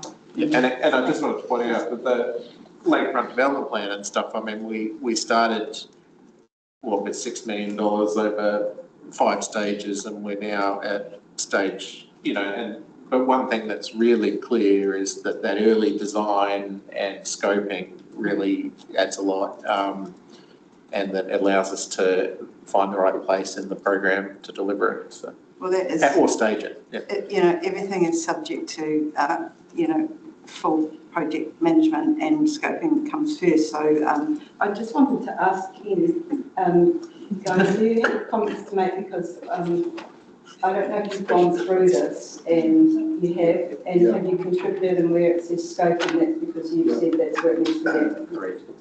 So just for this conversation, we've been alongside Catherine and the community board. Some of you are members worked alongside, and pretty much everything on that list of right thing is that needs pointed out by each year, either something that's been on a work program and deferred, stage 4 would be an example, although we are doing some immediacy of work for that community on the trail down at the waterfront, working with the community board, right through the art centre. And actually, just in light of what, just picking on that as one example, all of this list here needs to come back through those channels, whether it's community board, community environment, or to council, about how we take forward these conversations. And actually, staff are very keen to do that. It's all now starting to compound on shoulders. We're working with some really well-organised groups that are very keen to understand how you progress some of the decision-making around some of these initiatives. And we've been working closely with the community board, but we also need to ensure that there's a clear pathway around that decision in the optics of how we frame that up through the strategic investment that's in front of you today. Tony, did you I mean, I guess the other thing to consider, we are kind of almost doing this in isolation. It's just something to say to you, because once we start the work on the LTP, one of the strong governance pieces will be prioritisation, and that is the whole of the district. So I guess we would be doing this somewhat in isolation, but it is entirely over to the council. Can I ask a question that's related, but it's not Wanaka Community Board? Go Wanaka Community Board. But just around any other projects that might be in the same boat, where we look ahead to the LTP and we're in a different environment because the water's moving, so there is headroom. Not that I particularly want to spend it, but I just thought it was a good time to flag up that if there are other things that aren't on the radar at the moment that need a bit of scoping for the LTP,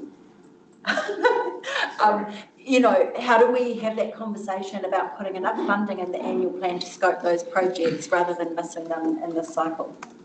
Through you, Chair, we're actually really keen to have this broader conversation that you've just tabled, Councillor. We're currently putting together a report based on an ongoing piece from about 2018. We think we're sitting at about, I'm not going to fudge this, about 68 groups of very, interests across the community that are either in a position where they would like to talk to council about progressing, access to the site, building, land or space. And that could be through Tony's property team, through parks, and there's a whole range of gateways that come into the organisation. We're working closely with Ian Dunbar, just on your left, and his team about how we actually start threading that together to bring it back to this table. Because what we've recognised is we're spending a lot of time in spaces quite individual, and we need to actually make sure there is a framework across the decision-making and governance about how we actually start taking those discussions. Do you have enough resource in the annual plan for the next year to do this piece of work to look at that stuff? I think we need to create that as part of that conversation, but the initial stock take, or how we need to frame that conversation, we're working collectively with we pulled together a project group, and we're looking to bring that back, and then at that whole point, working with you all about how do we take this forward and as Megan right touched on, there is some prioritisation amongst that. But, you know, we are a growing and diverse community. Yeah. A lot of people prepared to give time back in that volunteer space that are really committed to the passion areas they have, whether it's environmental, the creative economy, right through to all aspects within sport and rec. So that prioritisation, that will come back to us? Well, it's your point about what's Or the community. something that's got a touch point, you know. Yeah. Actually, what you asked of us and what we are seeing is there is a growing list of how community actually interact with this governance group and ourselves and taking these conversations forward. And some of them are well motivated, and we're very fortunate in this wider community. Often they can draw on some funding, but they certainly need a part of how council is going to interact with the services they're looking to put in place for the community. So I think what you've just heard is it will be an interesting exercise when we go out to consult to see who becomes kind of enlivened by the fact that these are, you know, being promoted as the board's priority projects, and why isn't mine there? So, you know, I guess that's the process we're in. And just quickly adding to me, I want to share what one of the, you know, with the new formation of the committee, working closely with community environment and also the community board, about how we frame up what we find in that council. And just to add why the piece of work that Jen's just referred to also links into the review of the community facilities funding. Does any of that include the log that we were up? Is there any cost in this annual plan for that concept? So, no financial allocation, you know, you're possibly aware, we may not be as the councillors, we work very closely through the previous council administration to provide them the lease. Yeah. And they've been working on that. We've certainly worked alongside them as staff, because, you know, part of that is understanding what the services they want to provide, and then how that would interrelate with some of the groups that are definitely looking for those sorts of spaces. Back to the earlier discussion about who provides what. Thank you for that. I think from memory, they sought a community grant to assist in fundraising for the building, I think was the latest. So that was considered under the last the last community funding cycle. Oh, okay. But I think it was largely declined, unfortunately, because we weren't able to fund fundraising sort of thing. But we certainly, obviously we did the lease for the land. That was initially our primary contribution, and obviously we're trying to support them whatever way we can, but it's limited capital input at this stage. Just picking up on the chairs, Councillor Smith's point, we've also worked closely with them and looking at other third party, whether it's lotteries and other ways to establish the way we're taking forward that program. And we continue to work with them in the form of Foundation 45 South. You know, there's been a whole range of different interactions about how the council has connected them with that agency and how they want to take forward that program. Thanks. I'd like us to have those strategic conversations going forward, not for the annual plan, but I think there's huge need and opportunity for them and events. Okay. Thank you. Okay. Might fly through the KPIs a little bit. Yep. Absolutely. So just to give you an overview, we will be obviously reviewing all levels of service and the key performance indicators that measure performance within the long-term plan. However, you can amend key performance indicator targets if you wish through the annual plan. Why would you do that? Maybe a particular target from your prior LTP is no longer useful for a particular reason, or it's just not operating as intended. So through preparing for this annual plan, there's been a couple identified that you could choose to, support amending through this annual plan, or you could choose equally to leave it, and we would just pick up these types of changes to KPIs through the LTP process. It's really that simple. So to give you a view of the KPIs that are being suggested through this annual plan process for amendment, what we are looking at here is our active participation KPIs for sport and rec. The way that has been calculated previously, being against per 1,000 residents, has been leading to it being quite difficult to track over time, because the denominator is shifting every single year, and it's just not really working as intended. So moving to an actual real number target, because our real number of participation as the team will be glad to say as well, if you had further questions, is always going up. It's just the fact that we're playing against an ever expanding population. This should be a gold star KPI, and actually it's a bit of a dud. And it's always been daft. It hasn't worked for years, and you've been picking up on that. So we can change it and improve it. So just to flesh that out a little bit, so basically you project the growth over the 3-year period and you escalate that number, the target, based on your projected growth.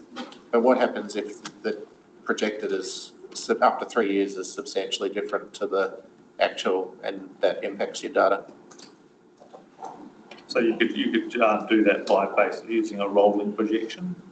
So you reset it every year. You could reset it every year. So that you're then closer to you're not projecting 3 years out.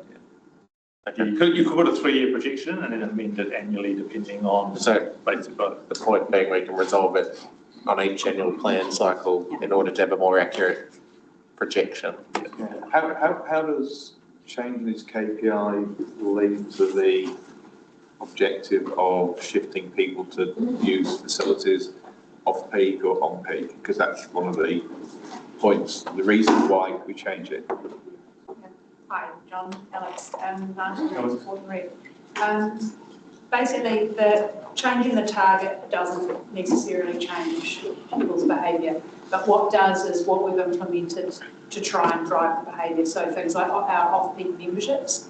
So we've tried to drive a lot cheaper membership rates during the off-peak times. Additionally, we're moving programs outside of the centre to facilities that typically haven't been used in the middle of the day, and we're putting programs on specifically for groups that we know that can have the time to go outside of peak times. So it's more around our programming, our placement of programs, and our membership charges being significantly reduced in off-peak periods. I think that in real terms, the place is already full during peak times, and the only way you're going to increase overall numbers is by pushing them to off peaks.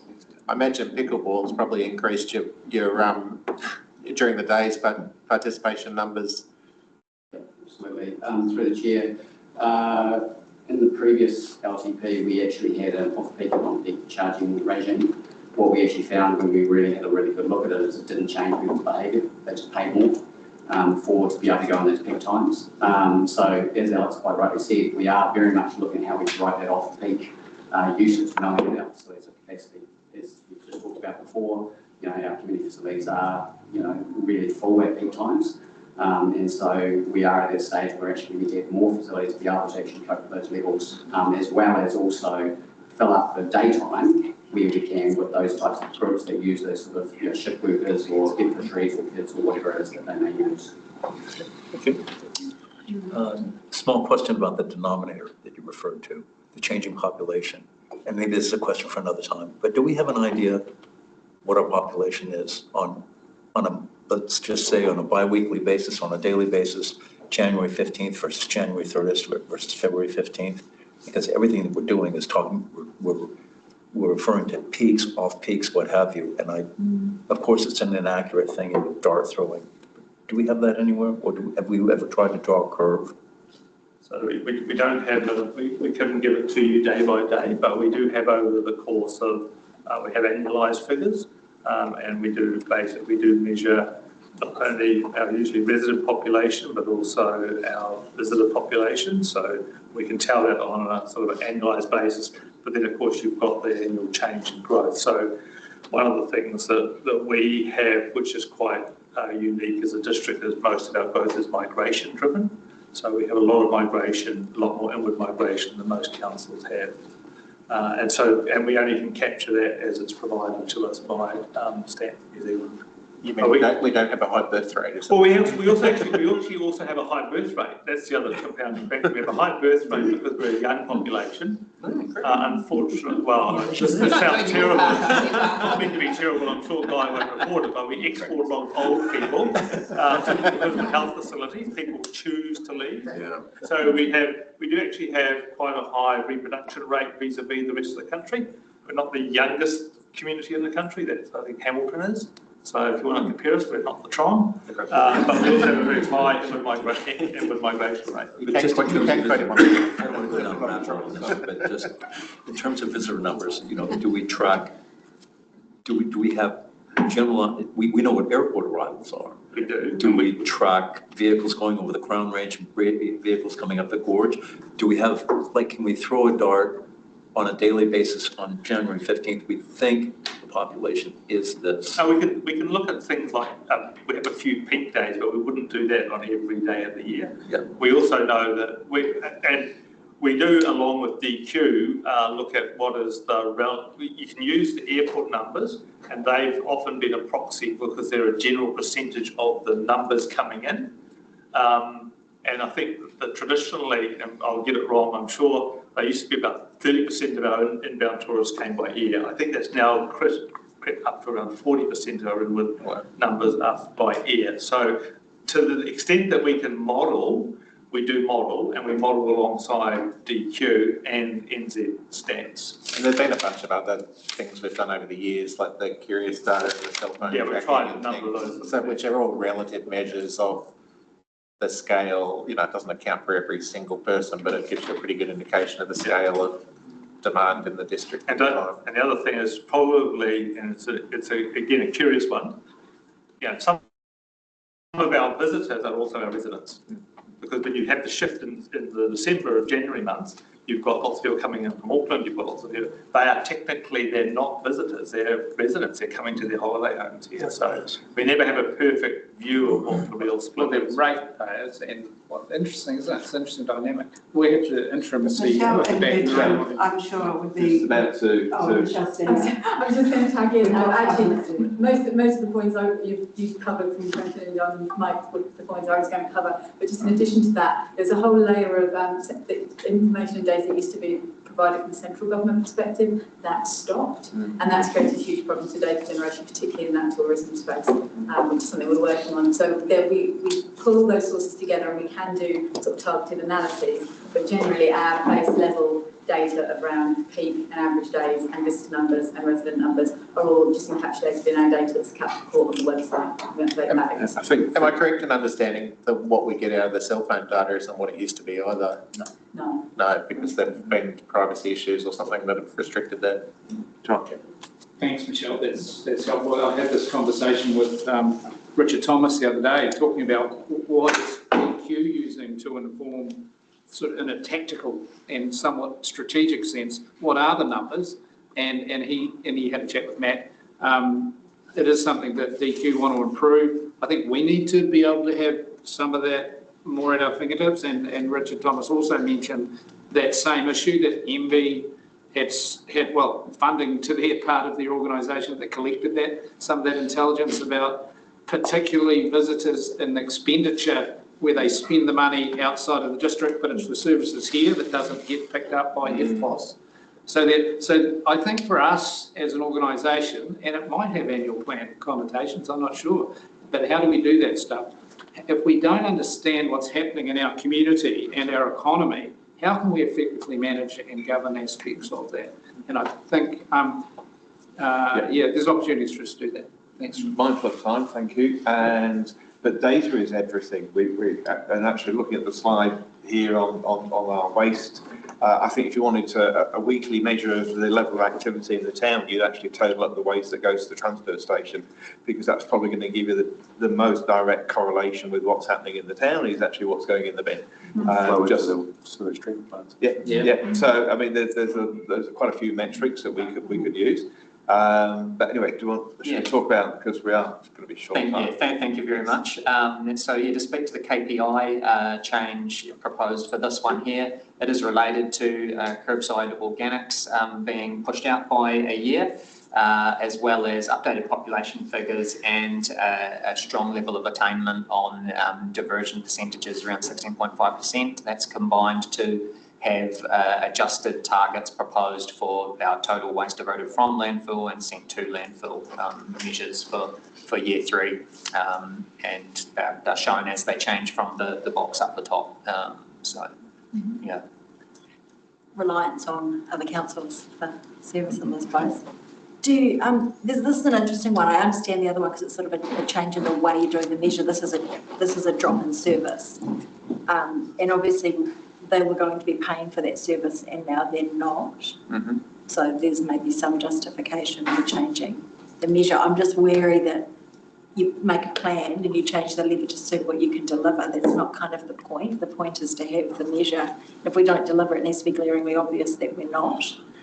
So when you start shifting those sorts of things around, it becomes... So if you choose to retain the targets as they are, printed from the LTP, then the explanation for when we don't reach the target presumably would include that within an explanation. I think that's better because then it highlights the issue rather than it getting lost and hiding it.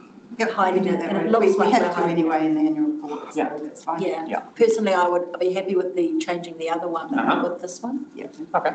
I don't know what other people think. Yeah, look around the room in case there was any other facial expressions on that one, but otherwise that's a useful steer, thank you. Yeah. And then the last one here is actually related to, there was central government targets and requirements that were signalled, which were then abandoned in recent times, and therefore data that we had proposed to collect in the last LTP is no longer informing that sort of central government requirement. So we are thinking it's not a piece of data we need to capture and promote through KPIs. It's not helpful for the climate and biodiversity strategy. But this is the advice that we have from business, that it's not. Is there a cost of acquiring the information? And we do, because we have to actively measure it, and we do that physically occasionally. But I mean, again, yeah, we do it by sampling. Yeah, we don't do it every, but it's just one of those ones where it's there because it was a requirement of MFE. MFE no longer will take that information. If council wants to keep doing that, then that's something that can continue to be court captured. Do you think will it affect the way that they kept, like people recycle and rubbish and, because I think it's a really valuable KPI. I kind of don't want to have it gone just because MFE or this government's changed it. What about next year and the government, My personal opinion is, well, professional, not, is that you have, we do still measure the volume of waste that is diverted from landfill, so we actually are still capturing this type of information. This was a very top-down requirement for a percentage-based calculation from MFE, very specific. We are still measuring and aspiring to, divert and waste from landfill with houses. Rather maybe change it, is it a bit too aspirational? No, I don't think that's the point. That's probably the point of it. It's probably not a KPI we would have had unless we were required to do it. There are other KPIs that are doing similar things. Yeah, right. Yeah. Okay. Do the other KPIs give us the household level, because this is specifically about household, or the other KPIs, are they more global total waste? I can comment on the waste side of it. I don't know if that's what we want for that. I don't recall that there is. But in terms of the emissions side of it, there are a couple of other KPIs that speak directly to emissions reduction, which are probably more holistic, higher level, not specifically focused on waste, but sort of speak to our entire programme and delivery. So if we wanted to know how good Harweir is at what percentage of theirs gets to landfill versus Glenorchy versus Kingston versus Lake Hayes Estate, do we have a league table of who's the super separators? We don't know. No, KPI review is a big part of the LTP program, and that's where we could really place a fresh new emphasis, sorry for my toothless, on understanding some of those or introducing some new KPIs. I think the key to this is actually finally when we get to a point where we're able to introduce the RFID tags to it, because that's what actually, and so remember we've got two programs in place. One is to ultimately introduce the RFIDs into bits, the other is to actually separate the green waste. And those are probably, once you get those two actual interventions in, you're in a much better position to start actually being quite discreet about what you measure. Okay. So we'll look around the room for direction, I suppose, on this one here, since we were quite clear on the previous two. don't see the harm in leaving it in, I think one personally. Can I just And ask, I'm not going to do an does this additional. cost us more to assess this? Like, is there something else we would do? It must be a cost to them. Yeah. There was work involved. I can't speak to the exact volume of. Because this is the one where you take the bin and you assess what Yeah. it is. So would we then not do that? If We'll probably not do it to the degree that we're doing it now, but we'll still do something of that because we still want to be informed about that as part of our waste minimisation work. But yeah, because my thoughts are that it's the overall waste that we're trying to reduce, which is captured with other KPIs, right? So for me, I'm not bothered by keeping this in, especially if there's a cost to do it. I mean, I think, it's one of those ones where, again, it's just, Caleb has rightly said, it's councillor's choice whether you want to continue to use this or not, whether you find it useful. It's not something I recall anyone's ever asked us about when we brought up the various reporting mechanisms. So. Yeah, I think for me, because it was implemented for a thing which no longer exists anyway, the cost, and we also got a new waste management and minimisation plan, which we've adopted last year. Any money that was going to this would be better off spent in education for people to actually separate their recycling more effectively at the household. Well, it would just be staff cost, wouldn't it, though, just doing the numbers? It's not something actually that we use some of the part of the contract. Oh, okay, right. So would you then be able to pull it out and recover? I mean, the contract's the contract, so. Contract's a contract, but, again, we can, so no cost we can probably divert some of that cost elsewhere if we're not spending that money to collect this information. Or I said, we can use that creatively in a different way to inform ourselves better. I mean, again, we can keep it there. It's not a problem. It's just not actually servicing the. If it's not costing us and it's part of the contract and we can't get them to do something else, Yeah, maybe then it's just handy to know, and then when we, Yeah, review the LTP, we can. I'm keen to get rid of it. Just everything. Knowing the actual levers themselves will be far, like the interventions are going to be the thing that really moves it. Well, so it's measuring something. Yeah, perhaps, that sounds like we could leave it in. We do measure it now, and it can form part of the review for the LTP process. It's only another year. Yeah. Okay. Consultation. Okay, I better fly through this. I'm sorry we're over time, but we just wanted to give you that visibility of that we are consulting on quite a lot, and that we'll use the AP consultation to do a lot of, storytelling and signposting of some of this upcoming consultation. We've talked about that, we will obviously be consulting on the user fees and charges. That is a statutory consultation we need to do. We'll have kind of an open-ended feedback on the draft annual plan, so fairly broad. What do you want to tell us? What should we know? There will be, I think, in terms of the actual engagement, I know that, Your Worship, you've indicated that you would like to have, councillor profile in this, that we do a lot more emphasis on councillor messaging videos, that kind of thing. Really, really happy to do that with you. So we'll work up some sort of schedule for you to look at in that regard. And then obviously it's an informing opportunity, and there's an awful lot that we can load in there in terms of informing. None the least, giving a taste of that pre-consultation that we've undertaken and starting to warm up some of those LTP issues. Obviously, there's a great golden opportunity there for us to do, and taken on board some of the, all of the conversation and actions from today. And what we will do is we'll, once we've got the draft in shape, we'll get that to you. We'll circulate it via email as a draft.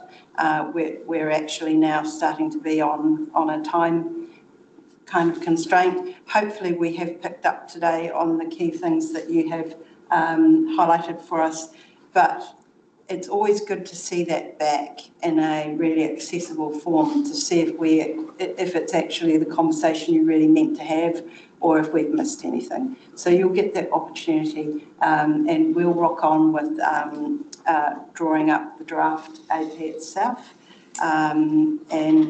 That's the quick, that's really the very quick summary of that. Quick question on that, just in terms of the upcoming consultation activity, are you suggesting that they will always all be flagged and spoken to in the draft annual plan? Because some people may have views about, you know, where we go on some of those, so I think there might be some sensitivity on the wording. So I was thinking particularly the civic administration building. What will we be saying we're going to be consulting on? Because there has been a significant amount of consultation before, so councillors may wish to have a view on how that looks going forward. Just flagging that one up. But and the other thing is, because we're just about out of time for this discussion, what we haven't had is a sense check on. You know, we've been presented with 11.6%. And we haven't had the discussion of what would it take to get lower. So I would be, you know, I personally think we should try and go lower, but we haven't had the time for that discussion, and hasn't been presented to us. So just what people's level of comfort is around the table as to the direction on that. I went through all 1,633 lines on that spreadsheet. It's pretty hard to figure out where there's the, like, you know, everything redressing, like you say, the majority of it's depreciation and interest. I'm not a fan of kicking cans down the road or trying to put the burden on future generations, which is what makes me sort of like a driving principle around reducing costs, you know, for the sake of it. Yeah, it's a difficult thing to try and find where there's obvious aspects to save on. So, I mean, I appreciate any advice on that in the same respect. I also think it was really, it's hard not to talk about this and then not to consider the CCO impact, you know. So, like, if you look at from 2026 to 2029, the rates increase. If I had a $2,000 rates bill in 2026, in 2029 it would be $3,000. It goes up 50% on average. And like that's more just than that, probably. Pardon? Probably more than that, but no, well, that's what I've worked out. But I'd love a $2,000 rate bill.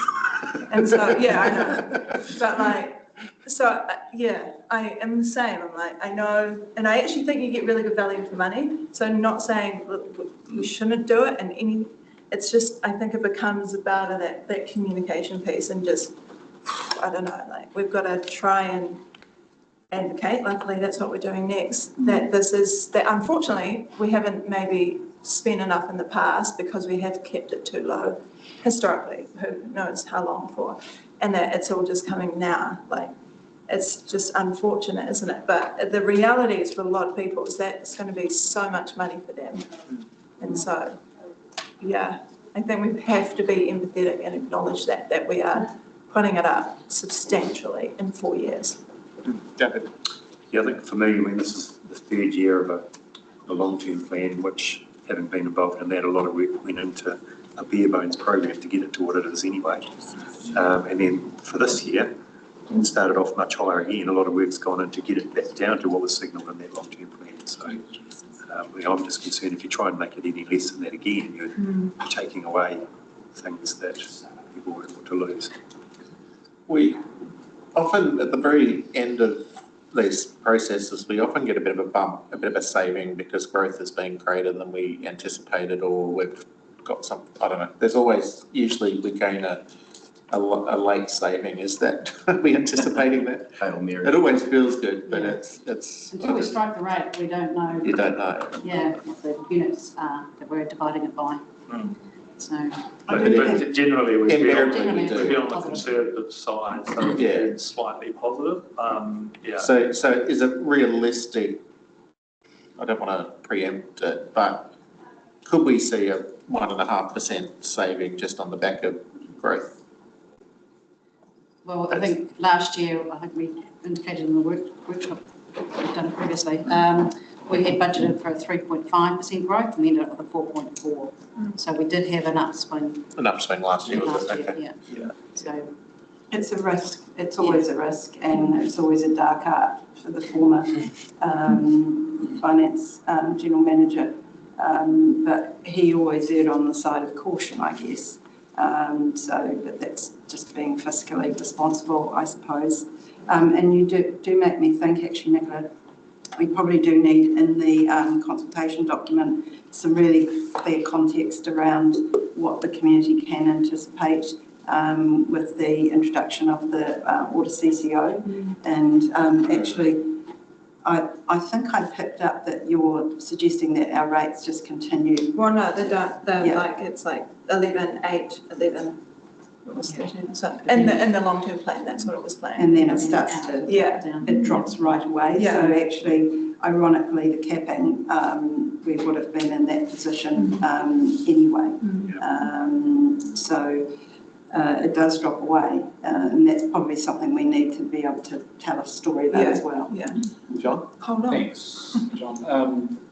I think, well, when I looked at this in detail, as I said earlier, I think if there's any room for some potential, savings is not the right word, but reduction in expenditure would be around, and it comes back to the prioritisation question. And now we've got some potential other significant costs with the Skippers Bridge, but roading projects and the depreciation against those. Are there any of those that could be pushed out somewhat?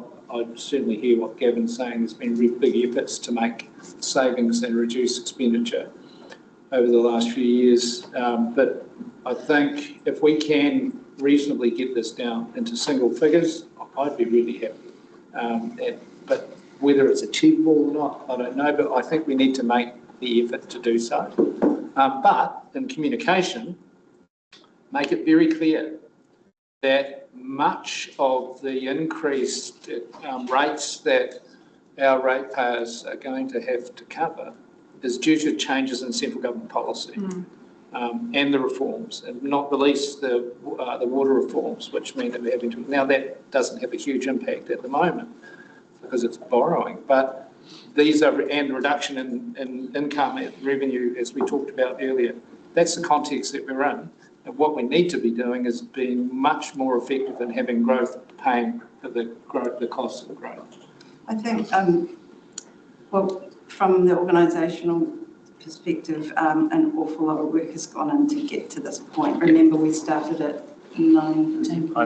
Yeah. So, but we do also, if that's the direction, Catherine, you know, it's not something we have it's not the first time we've been asked to get to single digits. So Catherine has given it some thought, and maybe you want to speak to one lever we have. Depreciation is obviously a lever, and we have been trying to build it back up to a better level. But if you're welcome to bring it back 1% or 2% if you would like. I'm seeing a few shakes of heads. Yeah. No, I think we've kicked the can down the road far too long, and we need to start emptying in. And so I'm not in favour of trying to cut it even any further than what it is. We gave you a direction towards the end of last year to get down to 11, and I very much appreciate that you're getting down to that point. I'm not prepared to cut further. So can I just make that point and just reiterating, I mean, we have cut, so in fact, it's not just a theoretical exercise. We have actually cut material out of our work budgets, of our, a range of cost centres, including staff, basically to get to 11.6. 11.6 is what we signal to the community. That's been, as you both have pointed out. So, if we're starting to go for that, unless you're using simply a fiscal lever, which in itself is something that we've been there before. We've been trying to get away from that. You are going to be starting to talk actual levels of service change. So we will be having to consult on changes to level of service. And this is the point, isn't it? Because I agree with you. And if we're going to make savings, it can't just be pushing the can down the road. That's not a saving. It's about, to me, the LTP is probably the opportunity to do it. Yeah. Because it's going to take some time to have a really good look at efficiencies, value in contracts, making sure that, we're making the most of every rate set in everything that we do. And I do think there's something, because I looked through all the lines as well, and it's really difficult to figure out and pinpoint where you make savings. I would probably go directly to any big round numbers because they're not specifically costed. They have the illusion at least of being a bit of a slush fund. And I know you need to be flexible sometimes, but I think, you know, we could go through them, but I think we do need to start, when we write policies and strategies with actions, we do need to start costing them up front when we agree them, because it's too hard at the back end to go, we want to pull this out because you've already got staff, and, you know, those policies and strategies are our direction to staff around what to do, and the chief executive will staff accordingly. So maybe there's just a direction shift around how we do policies and strategies and action plans, where we actually have to look at what's the cost of what we're agreeing to when we agree. Well, and I think that's a very fair point. I mean, council, we've had discussions today, and we quickly said, well, actually, the Wanaka Upper Clifford Community Board is, they've got some great ideas. It's just another 0.75% on the rates. Well, I mean, so you're adding things, and you'll get lots of people. I was thinking more about our policies and strategies, because those are costed, and we will look at that. It's the things I realise that don't cost. But I think the other point is, and I think I absolutely appreciate the cost of the cost on people, but as Nicola's rightly pointed out, actually, it's a message that local government has struggled to get across the line for years. That is, you compare what you spend on rates, what you spend on power, which is one element of your life, and or what you spend on your internet bill, or what you spend on other bills. Actually, the rates are still very, very cost effective. If I could put a panel on my roof that subsidised my rates, I would. Now, if you could come up with that, Cody, you would be on to an absolute winner. But I think that sort of speaks to the point around the differential pricing. There's a difference between price and value. If I paid 100 grand for a watch, or I paid 100 grand for a house, I feel far more happy to get a house out of it, but I paid the exact same amount of money. And I guess that's, again, the part of that really sentimental element of sharing the value of it, and whether people feel that the money's going, just because it's this big amorphous thing that has so many different touch points. But it's also because, largely we don't recognise the goods that we've bought. We don't think about when we get on the road, I've contributed this, and so has 50,000 other people, or when we turn the tap on. And it is that value awareness proposition. And I think, again, we try to improve that in the way we communicated in the last LTP about that. And every council I've been in has tried to communicate the value proposition. But, it's just that these are the things that we don't have, and you don't have the ability to say, I'll drive less on the roads, therefore I won't pay as much. You might, if Tony gets his way, and we all do congestion charging or time of use charging. But, those are the things that are fundamental, I think, sometimes do people or get lost in translation. And I think the story to tell, sorry to cut in again, is very strongly where we began, at the over 19%. And obviously, if you're fronting this, you're going to express frustration or concern at having to bring this level of rates increase. But we have made a considerable impact to what it could have been. And going forward, rates are going to actually begin to reduce. You've got to be careful with that. We're still going to have their water costs, but there is definitely a message there that you can tell, and we can certainly weave into the consultation document clearly. There's a scenario that Cody pointed out the other day, that we had an email from one of our national MP's office asking us to spend more on sports facilities and communities. So, Mike, is it the LTP review process that we can actually look at different revenue streams and how things like targeted rates, and, or is that a separate, is targeted rates a separate body of work to the LTP? No, or is it the LTP is the right time to look at that, because fundamentally what you're doing is you're reshaping both the financing side of things and the revenue side of things. So, again, in the same way we discuss things like the revenue and financing policy about where beneficiary pays versus community. Yes, we can look at adjusting targeted rates, or you can look at changing differentials. You can look at a number of levers. don't forget though, rates is a zero-sum game. So what you're largely doing when you're doing that though is you're redistributing where the incidence of the rate falls. And those councillors who have been around the table for some time will know that depending on, because we have so much of particularly our capital works are scheme-based, so we actually have a relatively small general rate. That's right, isn't it, Catherine? We have lots of scheme rates. So depending on what investment's going into a community, the rating change can move quite suddenly at times. Where do I find what you can and can't do target rates for? Is that in the Rating Act or where is it? Rating Act will lay out that, but Right. you can target anything. So if I wanted to contemplate a targeted rate on unutilised housing to fund the housing trust. You've got to figure out how you find out, how do you know if it's unusual? That's what I just understand where I find that information. So you won't find it as neatly as that, but you can have a chat to Catherine about where targeted rates can and can't be used.